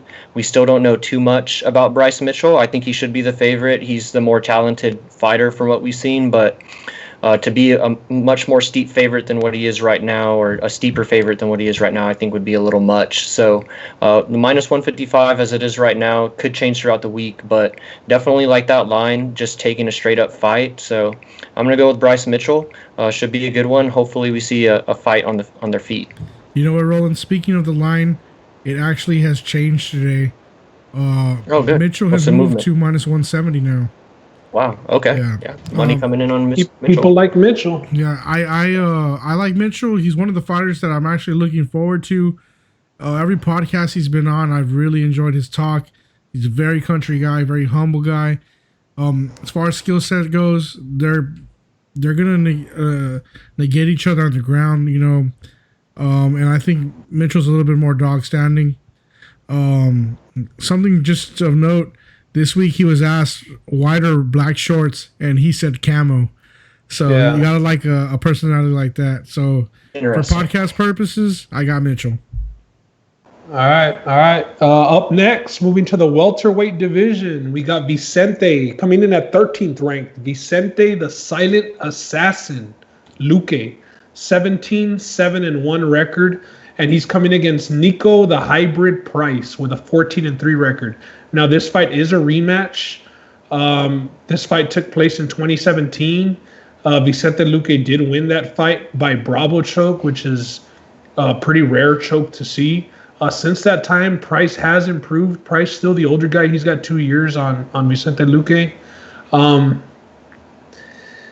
Price is unorthodox, man. He's crazy. His last win, he's coming off an up kick win against James Vick. Now James Vick is like 6'5", and this dude off his back up kicked him and knocked him out. Poor James Vick. Yeah. You talk about tall man's defense, but when a dude's lying flat on his back, I mean, come on, bro. So Price has been alternating wins and losses his last 4 fights. Like I said earlier, though, he's improved drastically. He's got knockout power from wherever. Luque's fighting style, I know that war that he had against Mike Perry, awesome fight, rock'em sock'em robot style. Yeah. But Luque is a lot cleaner of a striker, but his defense is terrible. So he does take hits to get hit. I see Nico Price as a stronger fighter in here. The line for this one, we got Vicente Luque at -275 and Nico Price coming in at +235. So I'm going to take a stab at the underdog here and try and pick up 2 points. I'm going to go with Nico Price to get the upset win. All right. Well, even though I just referred to you as the UFC expert, I'm going to have to disagree with you. I'm going to go Vicente Luque here. I think you mentioned it. This fight's going to more than likely take place standing up, and he's the cleaner striker, and usually that's kind of where I go in these fights. Nico Price, enough can't be said about the improvement that he's made over his last couple of fights, especially since that loss that you highlighted to Luque in 2017. Price, fun guy to watch. I definitely tune in every time he's fighting. But I'm going to have to go with Luque here, even though I don't think he won his last fight. I'll just throw that out there. It doesn't really matter. It's irrelevant, but I think he's going to win this fight. All right. Now, Nico Price, you know, he got himself a nice highlight reel. You know, he can finish the fight from wherever. Vicente Luque, his last loss, you said, was Stephen Thompson, right? Yeah, he's actually coming in off a loss. So he beat Perry. He had rattled off 6 wins in a row. But he's coming off a UD loss to Stephen Thompson. Yeah, and losing to Thompson is, you know, it's always going to be a point loss mostly. I don't think Thompson's a knockout artist for any reason, but I'm going to go Luque here. I think he's just a little more polished, and he's not chinny. So I don't think he's going to get rocked by Nico. So I'm going to go Vicente Luque here.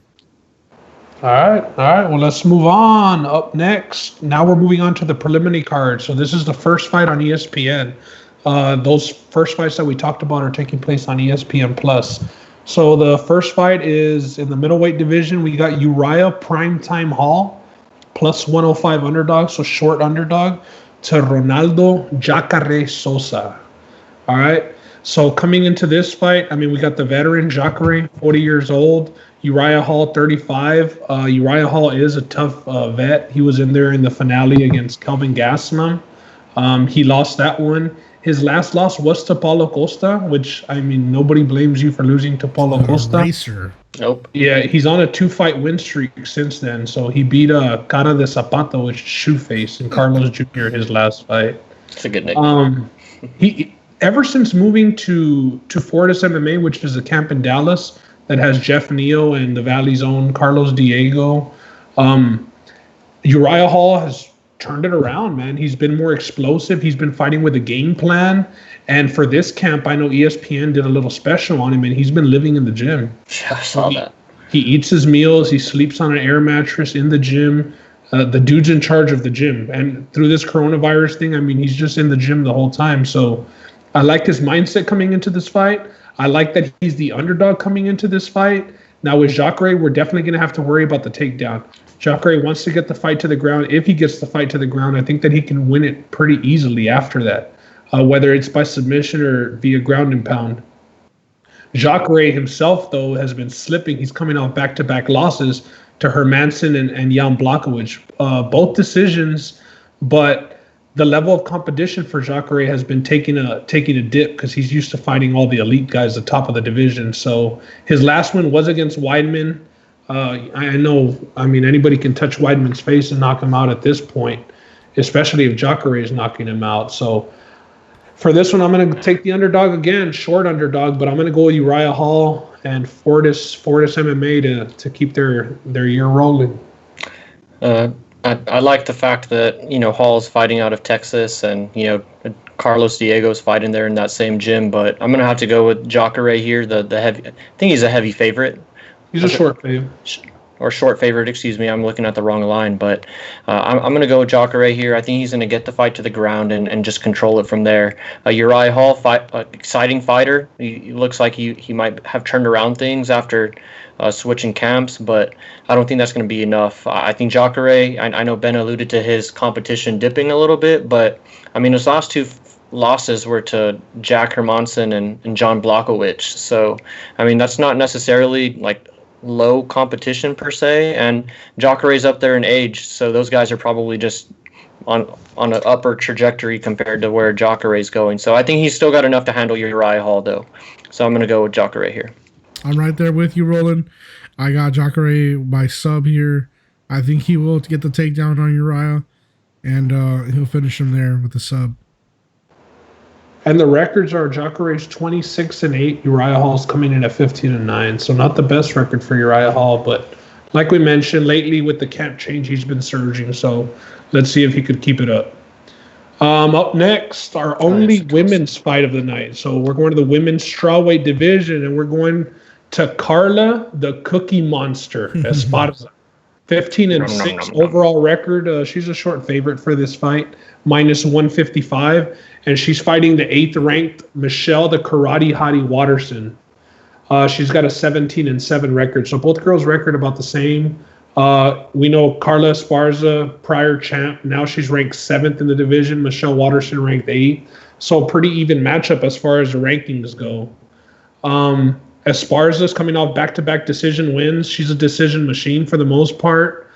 She took down a young prospect, Alexa Grasso, out of Mexico. Had some height, but she completely dominated her, took her down, stalled her out. A lot of positioning. Like I said, decision machine, boring fight. If you need to go to the bathroom, this is the fight to definitely do it on. Both girls, decision machines. As far as Watterson goes, she took a big step up in competition her last fight, fighting Joanna Champion, and that didn't go well. She got pretty battered up, lost the unanimous decision. She's also a decision machine, though. Her last 5 fights for Watterson all gone to decision. So don't expect to finish in this one. I know Watterson is a fan favorite due to her Instagram. She's pretty active on Instagram, and some of her workouts, her open workouts prior to the events. She does some crazy kicks and stuff.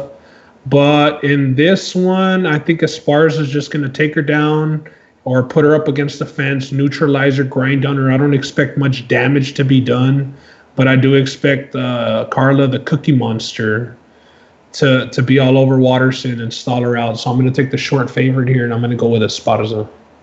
Yep, I'm going to have to agree there. I'm going Esparza, not thinking too much about this one. I put a little bit more weight on Esparza's last 2 victories as compared to what Watterson was doing before she jumped up and fought Joanna. And sticking on that point, I thought it was a little concerning how different, or you can tell the talent was there between Joanna and Michelle Watterson. Kind of made me rethink where Michelle's trajectory is in terms of where she can end up potentially in her UFC fighting career. I don't think she's ever going to be a title contender. I think that loss to Joanna kind of proved that. And I think Esparza is just a little bit better of a fighter and does things just a little bit better than Watterson in almost every category. So for that reason, I'm going to stick with Esparza. Yeah. Normally I would have said Esparza, reason being Watterson's had trouble with wrestling in the past, but I think she's an evolved fighter. I think she's going to keep Esparza away, not let the takedown happen, and I'm going to go with Karate Hottie on this one. Nice. By decision. Yeah, and little fact, she's been an underdog in her last 6 fights. Now she's 3-2 in her last 5, so she's been profitable. And like you said, if she can keep her distance and get the leg kicks going to keep her distance, if it stays standing, I do see her winning. She definitely has the edge standing up, but I just see Esparza grinding her out, so that's why I went with Esparza. Fair play. Yep. So up next, we're going to the heavyweight division, the big boys. We got Fabricio Vai Caballo Verdum coming in with a 23-8 record, and he's a 3-1 favorite in this fight. He's unranked, and he's fighting Alexei the Boa Constrictor Oleinik, who's the 12th ranked heavyweight. Alexei Oleinik has a 58-13-1 record, so he's gotten a lot of fights in. Vai Caballo means go horse, just for anybody who was wondering. So Verdum is Brazilian. First fight since 2018. He got popped for a banned substance. He appealed it. They took down his suspension from 2 years to 10 months. He was talking about UFC, release me. He wanted to go fight for somebody else because he said he didn't purposely take the substance. He ended up winning his appeal, so he's back. He is coming off a KO loss to Alex Volkov in March of 2018, which we said was his last fight. This matchup against Alexei Oleinik is a great matchup for him. Verdum comes in decorated Brazilian Jiu-Jitsu black belt, 4-time world champion, 2-time Abu Dhabi champion. He was the first guy to sub Fedor by triangle, ending Fedor's 28-fight win streak back in Strikeforce. Now, this wasn't 2010, but Verdum has been around. I know I mentioned that Oleinik had 58 wins, 13 losses. Verdum's been around. He's been doing it for a while. He's favored for a good reason. Out of Oleinik's 58 wins, 46 of them are by subs. So that's over 80% of his wins by subs. And Fabricio Verdum has just never been submitted in his career. So I don't see it happening here. He's rightfully the favorite. And I'm going to go with Verdum. I'm going to go with Vai Caballo. Yeah, you're not going to get much disagreement on me on this one. Verdum, legend in the game, has had a little bit of time off, but he's back and he has an opponent that kind of fits his game. So I'm going to go with him on this one. I was reading Oleinik's going to be driving from Miami to Jacksonville kind of as a way to avoid contracting COVID. So good on him. I don't know how that's going to affect him come fight night, the long drive, but just based on the way he fights and the way he matches up with Verdum, I'm just going to have to go with the favorite here. One thing Roland likes to talk about is pathways to victory. And as you mentioned, Roland, there's not really a pathway to victory for Alexei Oleinik here. His game is on the ground, but Verdum's way more skilled on the ground. Yeah. I got Fabricio Verdum all day, all night here. Yeah, there's a fight that's definitely probably going to end up taking place on the feet just because he doesn't want to go to the ground with Verdum, and Verdum has the advantage on the feet. So we're all on Verdum, rightfully so, at the price that he is. But Roland, speaking about driving to the fights, here's a guy who knows something about driving to the fights. The main event to the ESPN card in the welterweight division, Donald the Cowboy Cerrone coming in. Donald the Cowboy Cerrone coming with a 36-14 record against Anthony Showtime Pettis, 22-10 record. Now, Anthony Pettis is a slight favorite, -140. Cerrone, the comeback on him is +120. Now, Cerrone did say he was going to drive his RV, park it in Jacksonville, and try and be on all 3 events this coming week. So he also is driving up there, and we know Cowboy, man. He's always down to fight. He always steps us on short notice. I'm not worried about this pandemic. He was never supposed to be on the original card. They just got him in out of nowhere. Yeah. This dude's always ready to fight. You know, he trains at his ranch. He always has access to his ranch. He bunks fighters at his ranch, so he always has sparring partners, training partners. This is a rematch fight. So Anthony Pettis did beat him back 2013. 2 kicks to the body. Put Cowboy down, TKO win for Pettis. Now, that was right before he made his run to championship stardom, Wheaties boxes, all of the above. This Anthony Pettis he's been losing fights lately. That one Superman hook that he hit Wonder Boy with definitely shot him up into the rankings and was a reason why. Yeah, he was losing that fight, but that's the reason why he got fights with people like Tony Ferguson and chances like that. Obviously, that he lost. Cowboy, since they last fought, 17-9 record in the UFC. This will be Cowboy's 35th walk in the octagon, so that's record breaking. He'll have the most. I know Jim Miller's behind him, and Jim Miller still is or Jeremy Stevens, I'm sorry, who's fighting later on the card and younger. So for this fight, the rematch, man. Cowboys lost 3 in a row. I don't see Cowboy losing 4 in a row. Those 3 that he lost to, McGregor, Ferguson, and Gaethje, I don't see Pettis on that level. I see Pettis as a quicker fighter, but he won't be able to put Cowboy out. So I'm going to go with the dog in this one. I'm going to take Cowboy at plus 120 to get revenge on the rematch. I'm first and foremost, before I even get into the take, I'm a huge fan of Cowboy. I love his fighting style. I love his psyche, how he's always willing to let you into his psyche also. But for this fight, I'm leaning Pettis just primarily because I do think that Cerrone is towards the end of his career. He mentioned in that interview with Brett Okamoto, we'll touch on a little bit as we get on with this talk, but he mentioned that he can see the end of his career in sight, and he already is having those kind of thoughts and those feelings. And you always have to question kind of what guy's going to show up in the octagon that night when you're fighting against Cerrone. So I think Pettis, he's been losing a lot. I think he's kind of leveled out, and we've also seen kind of where he fits in the kind of the pantheon of good fighters or great fighters in his division and in the UFC. So with that said, though, I think he's a younger guy. Ben mentioned he's a quicker guy. And I think he's also hungry for a victory. This is a make-or-break fight for Anthony Pettis, I think. I know he's going to have other options because of his age. He's 33. But as far as the UFC and his career and what he wants to be thought of, this is equally as much of a make-or-break fight for him as it is for Cerrone. Because I still think Cerrone is probably going to get his flowers and be able to retire either way. But Pettis, this is loser leaves town. So I think he's going to come in with that mentality and get the dub. Yeah. Like you said, Roland, there was that interview this week where Donald said that Donald showed up against Conor. Yep. And you talked about that he could see the light at the end of the tunnel. And Dana's always said, if you're a fighter, make sure you don't have one foot out. You want to have both feet in. I kind of feel like Donald's got a foot out already. Exactly. And because of that, I think Donald shows up and not Cowboy. And I love Cowboy. I love this persona. I love the fighter. Everything he's done for the UFC. A big fan. But I'm going to go Pettis. I think Pettis is in the right mindset here. He needs to win. He knows he needs to win. And I think he gets it done. I want to say he is going to stop Cerrone in 2. Yeah, and just to touch back on Donald, I also don't think he's given himself enough time in between fights. And he also touched on that in saying that, a lot of people are talking about that and have constantly brought that up with him. But, I mean, you can't argue with what's been happening to him lately. As far as, what happened with the Conor thing, those shots that he took, you have to wonder if those would normally have knocked him out or, done as much damage had he, taken the right amount of time to rest. So just throwing that out there, I think that's another factor in this fight. Yeah, I know y'all mentioned that, like he said, Donald showed up and not Cowboy. We shouldn't call him Donald. We should just call him Cowboy because Donald doesn't sound like he should be in the octagon, just like he said. But it is make or break time.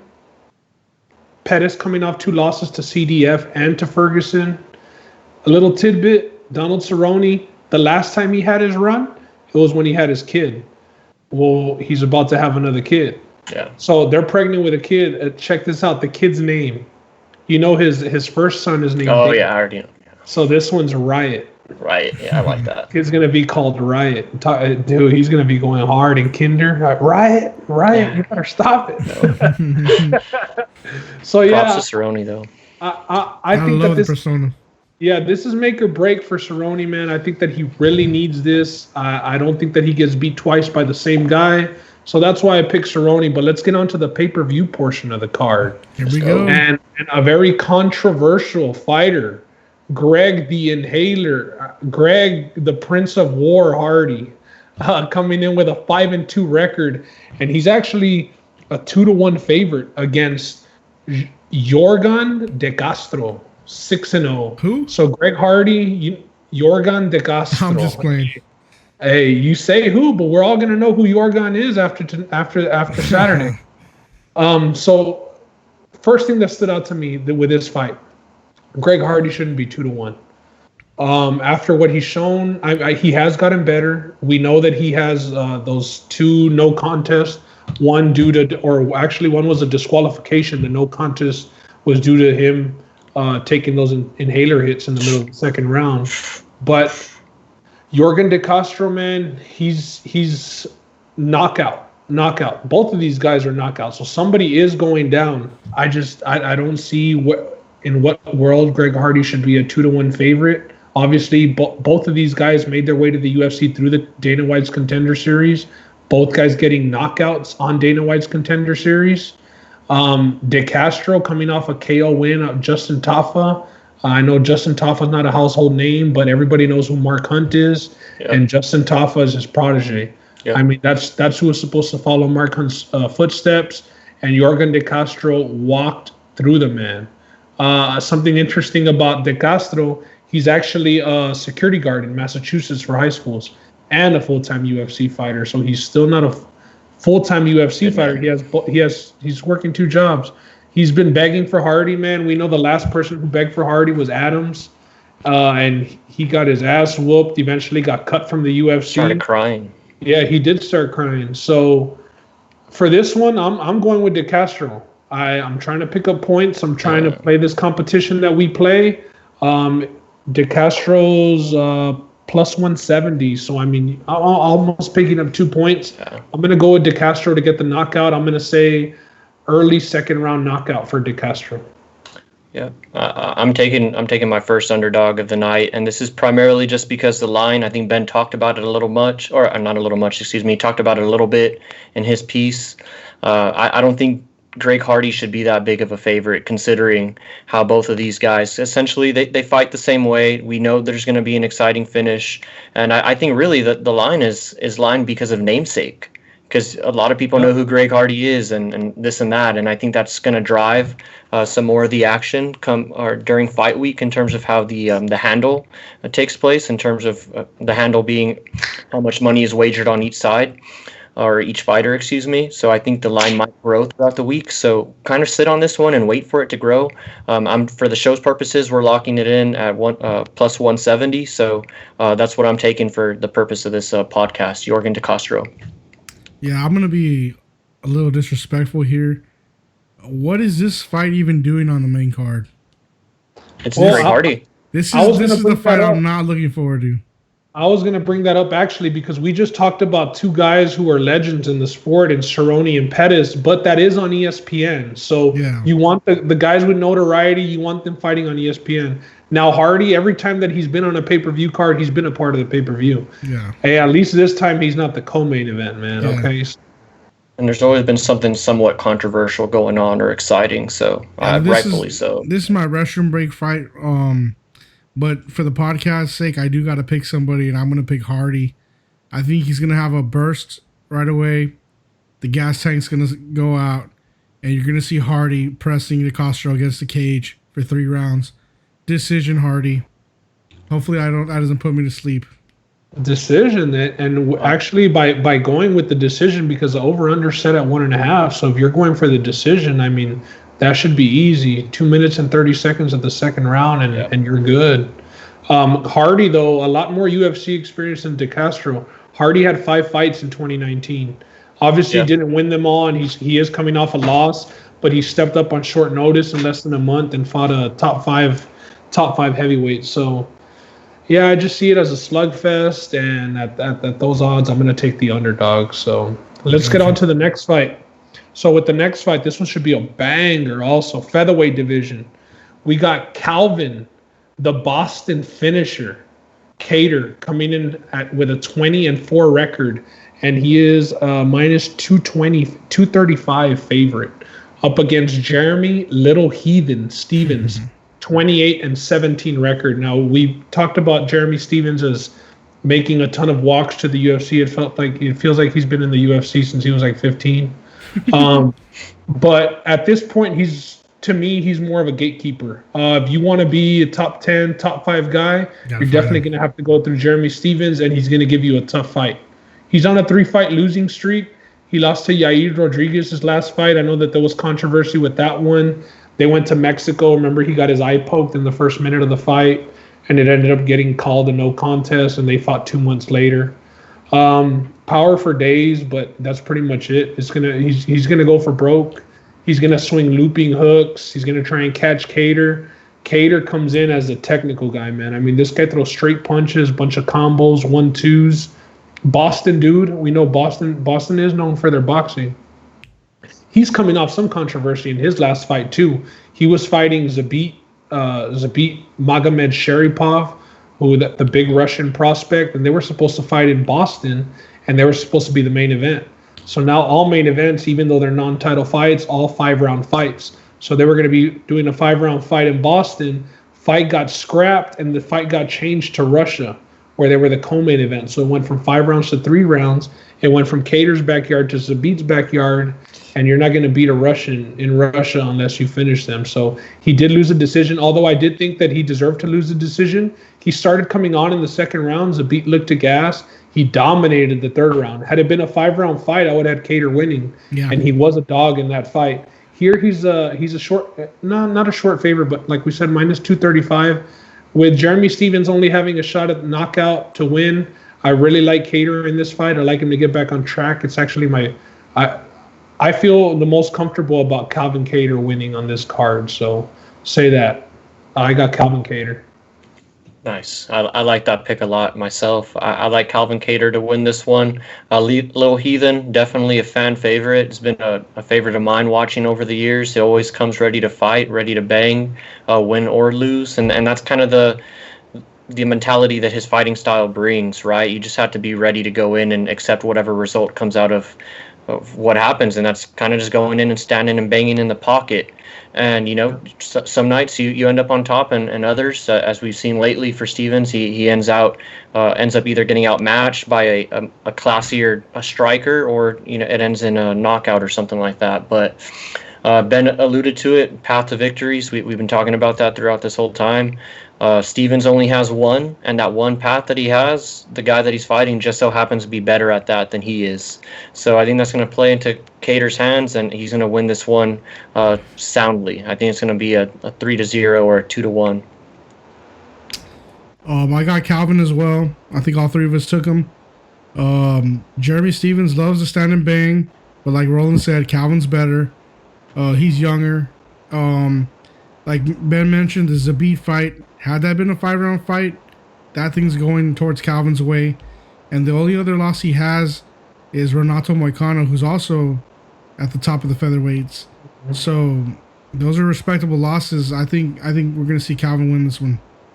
And I know Jeremy needs I win bad, but it's going to be Calvin that night.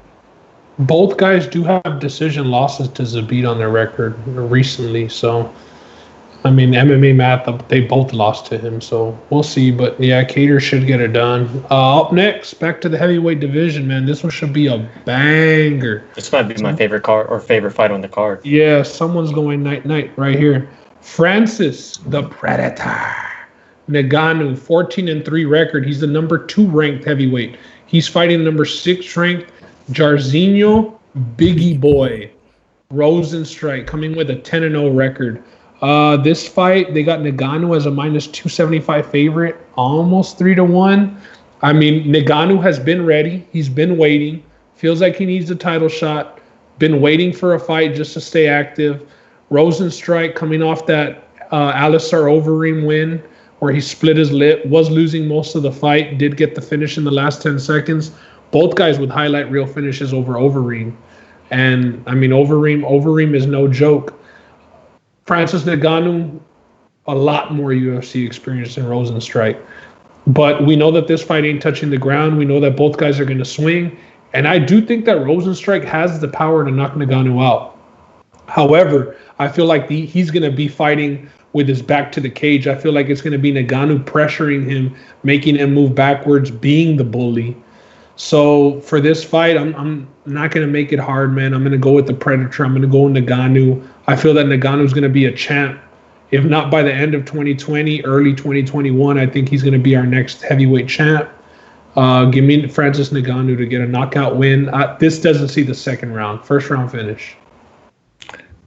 Francis Ngannou, as I said when Ben was introducing this fight, I think this is probably my favorite fight on the card just because of the potential outcome. We know one thing's going to happen. Someone's going to leave with their lights out, or someone's going to get knocked out in this fight. So I'm going Francis Ngannou. I think he has a lot on the line by taking this fight.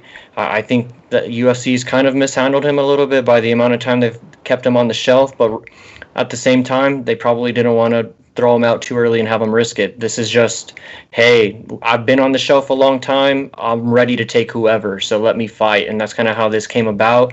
I got to give Ngannou props for taking this fight. He could have been like some of these other guys in the division and just hold out for a certain person. Not going to get into names, but Ngannou, like I said with the Cater thing, Rosenstrike has kind of one thing to do, and that's knock you out. And Ngannou, that's not the guy that you want to stand and bang with. So I'm going with Ngannou in this one. I think he's improved kind of as a striker throughout his time in the UFC. He's not so much just throwing those loopy punches, and he's actually added some boxing to his regimen. So I like Francis Ngannou a lot in this one. And Rosenstrike, I think he's a guy who was losing his last fight for 24 minutes and 55 seconds before he got that knockout, an amazing knockout on Overeem, but he was losing much of his last fight, and I think Ngannou's gonna pounce on him. Yeah, I got Francis as well. I think it's gonna be a knockout. Francis' boxing has come up. It's no longer those big punches. What I could tell was when he fought JDS, who was a superior boxer, he was right there with him, hitting him. The knockout on Kane in a few seconds. And like Roland mentioned, Rosenstrike, if that bell rings, he's losing that fight. I mean, I don't think he won a round in that fight up until the last second when he got that knockout. Devastating knockout. Tore the lip up of Overeem, but I got Francis here. I just think he's going to knock him out in the second. Unlike Ben, though, Ben thinks Francis is the future champion. I don't see him as a future champion. I think Stipe can still negate him as far as his wrestling goes. And I think if DC wins, DC can also out-wrestle Ngannou. And we've seen Ngannou have issues with wrestlers in the past, so. DC will win and retire, though. He won't fight Ngannou. Yeah, he's going to win and retire. If that's the route, then I just, the only way I see Ngannou winning if he doesn't have to face Stipe then. Yeah, so. the thing for Ngannou, like Justin mentioned, I mean, he beat JDS, he beat Cain Velasquez, arguably two of the greatest heavyweights of all time. You know, those guys were running the heavyweight division for almost a decade. And then Curtis Blades, who's the other new young blood with Ngannou. Top 5 guys. 3 wins, guys. All those 3 fights combined, less than 2 minutes of total octagon time. So, I mean, this guy's not wasting time. He's going in there, getting the job done. 45 seconds, 26 seconds, 1 minute. I mean, yeah, don't blink. You can go to the bathroom after 2 minutes, all right? Watch the first 2 minutes of the fight, then you can go to the bathroom. So, yeah, everybody's on Ngannou. Yeah. He should win. So, up next, co-main event of the evening. Here we go. Co-main event, we got the champ, Olympic gold medalist in the bantamweight division, Henry Cejudo, coming in as a -220 favorite against Dominic the Dominator Cruz. For Cejudo, Henry the Messenger. I do like that nickname, the Messenger. I don't like a lot of things about Cejudo, but I do like the nickname. He hasn't changed his nickname? He has like 5 nicknames though, like the Triple C or Cringe King, Champ, Cringe King. He hasn't changed it yet. Okay. That's too good of a nickname to change, man. Future intergender champ. Henry Cejudo, man, the ultimate competitor. Like I said, gold medalist in freestyle wrestling, in the Olympics. Then he beats Mighty Mouse. Who beats Mighty Mouse? Nobody beats Mighty Mouse. He beats Mighty Mouse in a rematch. Got schooled the first time, came back, was able to get some takedowns. He was finished in the first fight against Mighty Mouse. Then moves, after beating Mighty Mouse, moves up.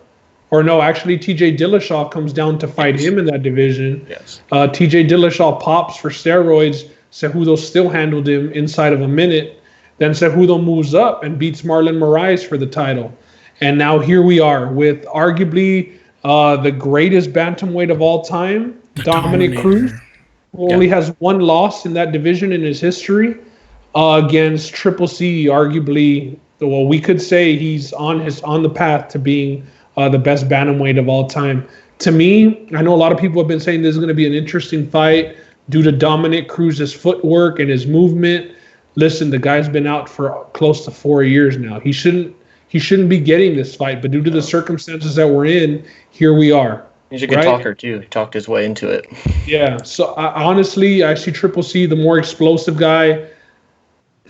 Dominic Cruz doesn't have the power to knock him out. Can he win a decision? Maybe he can win a decision, but I just feel that Triple C is going to have his way. I mean, this guy wasn't ready to fight Corey Sandhagen. Dominic Cruz said he couldn't fight Corey Sandhagen due to an injury. Now, all of a sudden, he wasn't ready for a 3-round fight, and now all of a sudden he's ready for a 5-round fight. I'm not buying it. I know Cejudo's coming off that shoulder surgery that's kept him out a year, but Cejudo keeps rolling. Give me Cejudo as a 2-1 favorite. I think that's a pretty safe pick. I like Henry Cejudo in this fight. I think it kind of matches up well for him. But I'm going to have to go with Dominic Cruz here. You mentioned it at the beginning of your talk. I do think the footwork and, the way that he kind of approaches the striking game, coming through different angles and kind of in and out, kind of keeping you thinking and keeping your timing off, which I think is the main thing. And if Cruz can do that, I still think, despite the time off, I still think he's a little bit more of a polished striker than Henry Cejudo is right now. Although I will say I was super impressed with Cejudo and his performance striking-wise against Marlon Moraes, who I thought was going to beat Cejudo, knowing that fight was probably going to take place on their feet. So Cejudo, big props for him for the improvements that he's made, especially in his striking game. But I think he's going to come up against the classier fighter in Dominic Cruz. And I know Ben touched on the ring rust. I used to be the same way. I'm not trying to change anybody's philosophy, but lately, these guys who've been taking time off, I think this is interesting. Maybe we should come back and fact check this later, but I think these guys have had some success after the long layoffs most recently. I know we touched on Masvidal. He was out for 2 years, and that seemed to work for him. So maybe the layoff works for Dominic Cruz here. I know that's not always apples to apples, but might work. But taking the short underdog here, and also just because I need to make up some points. Yeah, here we always like to talk about pathways to victory. Henry Cejudo has more pathways to victory. He's a better wrestler. His stand-up, maybe the footwork is not as good as Dominic's, but it's good footwork. It's been better, and he does have knockout power. But none of that matters for me because I am biased here. Dominic Cruz is one of my guys. I can't choose against him. Throw everything I said out the window. I got Dominic Cruz winning this, and that's a biased pick, but oh well. Yeah, as far as ring rust too, Dominic Cruz has been out 2 years, came back and reclaimed his belt from TJ Dillashaw. Now this is a little bit of a longer break, and if he can do that for a second time, I mean, he would definitely legitimize his place as the GOAT of the division. Absolutely. I don't see it coming. Like Roland said, Henry Cejudo has opened up with his striking. Olympic wrestler, came into the UFC wrestling. Obviously saw that wasn't going to get him the notoriety and the quickest path to the title that he wanted. So he switched it up. And since switching it up, I mean, he's finishing people. He finished Moraes. He finished Dillashaw. Stuff that we would have never thought was possible before from Cejudo with that style that he came into the UFC with. So since switching over to that karate style is definitely giving him more dynamics in his striking. And that's part of the reason why I'm going with him. I don't think that after 3 years, Dominic Cruz is going to be able to have the same footwork, fluidity, and all that. Now, I'm not saying that he can't do it, but he has to lose some step. Henry Cejudo has 7 fights in the UFC. Dominic Cruz has 7 fights in the UFC. And Dominic Cruz is the vet here, right? Obviously, he fought in different promotions. WC. But as far as UFC goes, I mean, only 7 times. He hasn't fought. Interesting fact. Yeah. So I just think that it's not going to be as close as everybody thinks. And I think, I don't know if Cejudo gets him out of there, but I do think that it's a clear decision for him. All right.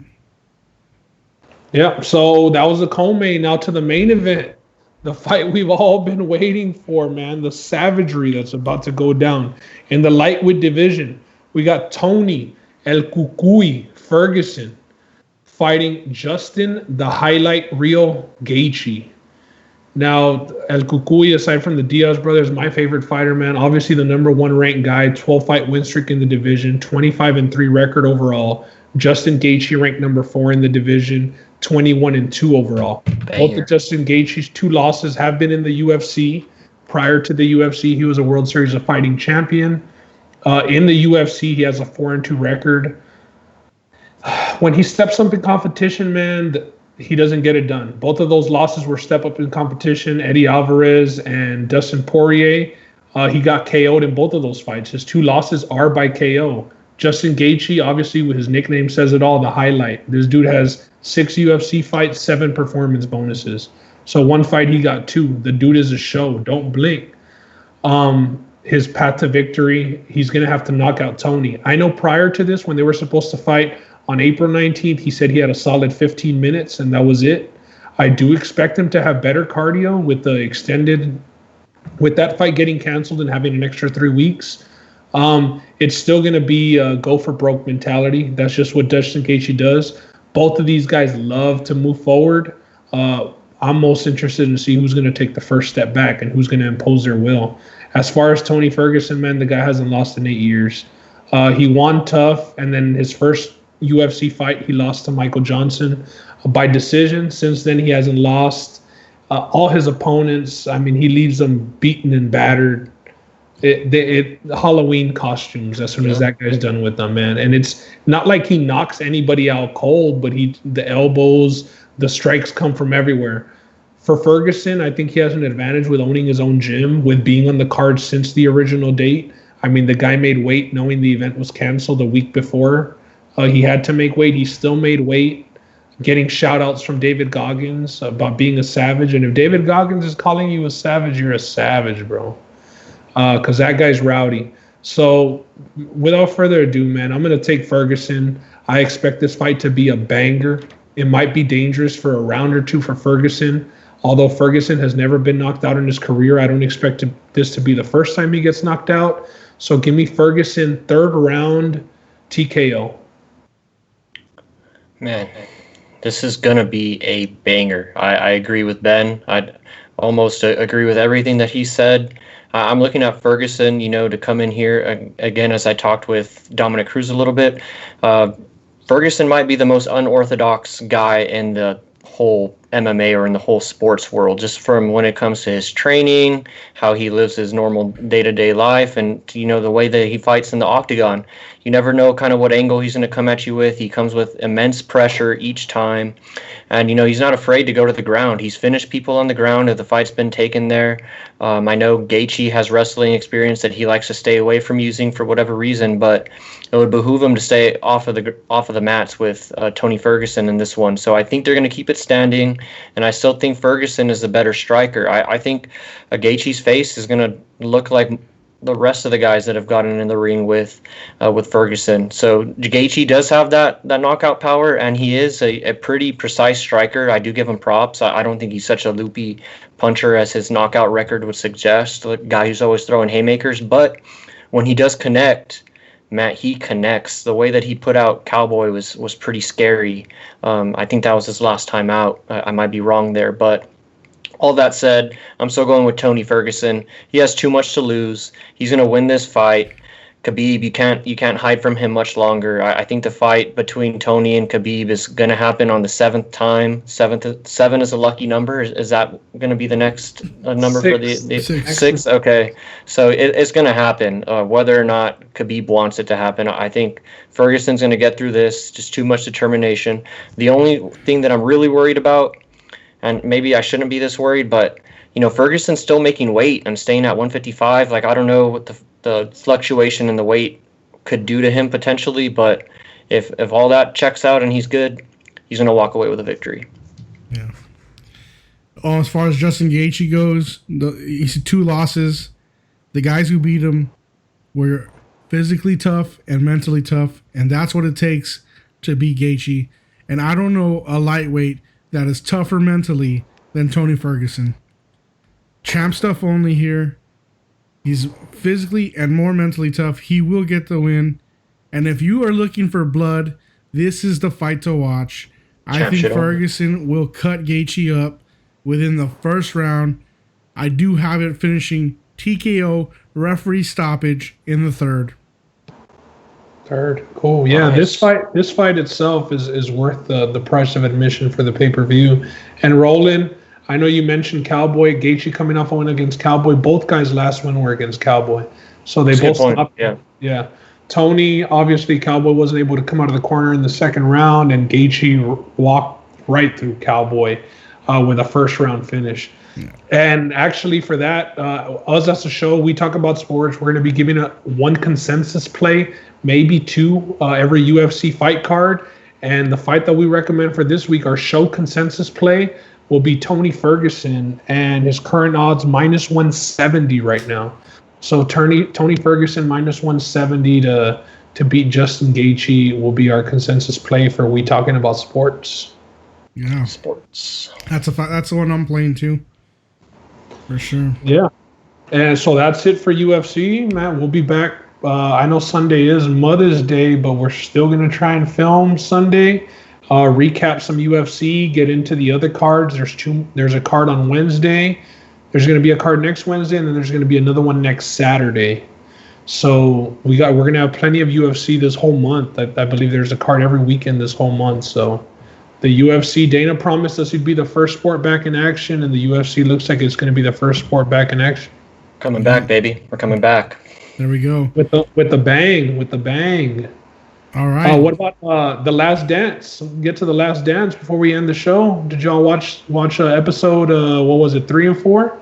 5 and 6, wasn't it? 5 and 6. My bad. 5 and 6. Well, just to talk about 3 and 4, because we haven't talked about it, man, that whole Rodman bender was a crazy situation. I don't see anybody getting away with that in today's NBA.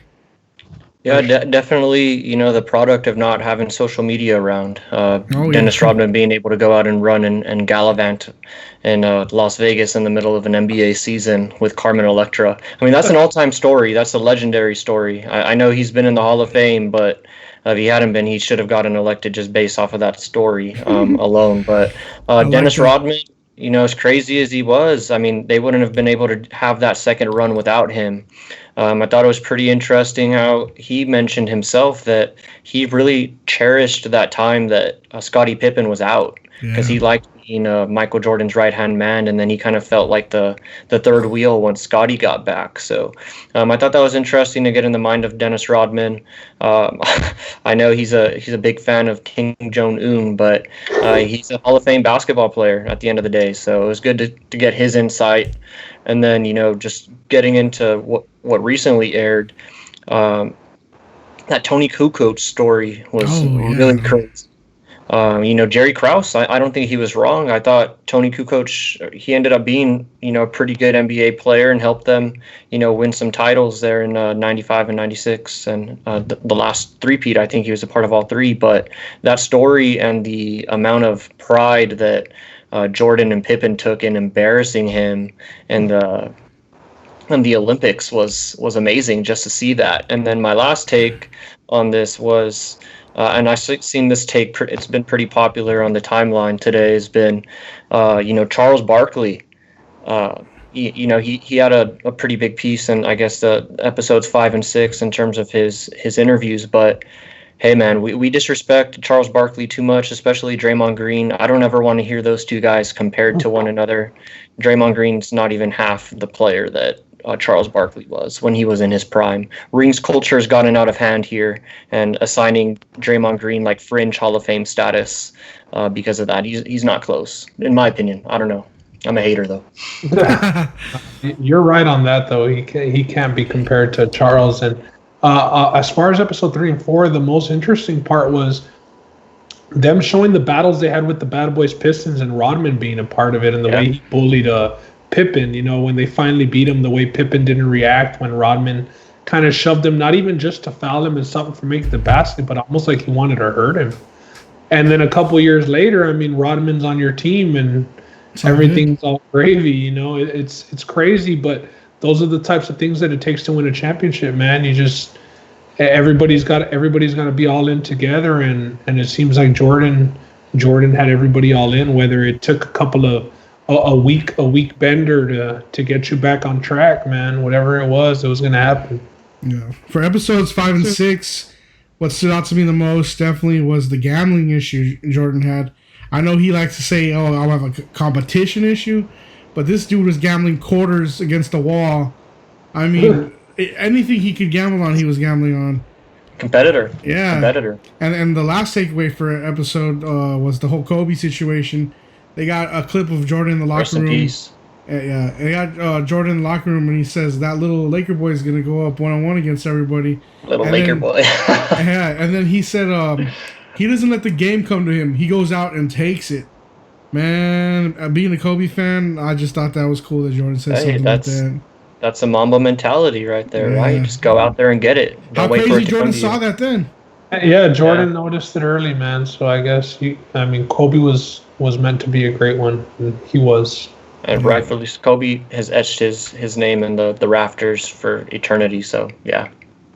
All right, man. Yeah. Well, that's podcast episode 3 for We Talking About Sports.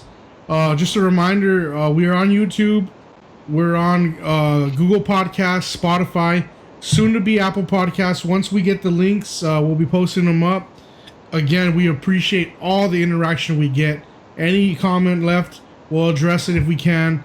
We love the interaction. Any last words? Let's start with Roland. Not too much for me this week. I'm just glad to be back. We made it a streak officially, as I said at the beginning, 3 in a row. I'm glad to get some continuity going here. I'm glad to have some more sports to talk about, some actual live sports. And I hope, in the coming weeks, as we get past the virus, that some more sports start announcing that they're coming back so we can have more to talk about. Absolutely. So, yeah, I'm just glad to be here. I'm glad to have sports to talk about. Yeah, as far as me, man, I'm happy to get UFC back. It's fight week. I'm happy to be starting this little competition that we have running amongst the 3 of us. Hopefully some of the viewers join us. Throw out your plays. We're going to have a Google Doc. I'll be updating everybody's picks, and we'll review them every Sunday like we do with y'all's comments. We'll go over it. Yeah. We obviously want to do something for the winner as far as us hosts. We haven't said what's going to happen to the losers. Maybe a little power hour or something. But if a listener does come ahead of us in the competition, I feel like maybe like a gift card or something. Nothing crazy, but if you do come in ahead of us, a little something, it'll run till the end of 2020. And like I said, we'll be keeping track of the scores. Y'all just give us your picks. Tell us a nickname that stood out to you or you liked. Let us know about it too, man. We're happy to be back, and we're going to keep pumping out these podcasts as long as y'all are watching, interacting with us. Yeah, keep the comments coming. Keep the comments coming. Yeah. Last comment for me, I just want to acknowledge one of our listeners, Noe Trevino. He announced this week he's going to have a baby boy. Shout out, Noe. Man, happy for you, brother. He's giving birth? No, his wife, but I mean, just a great announcement. I'm just looking forward to it, too, because that's my cousin. Congratulations. All right. Thanks for listening, guys. Later.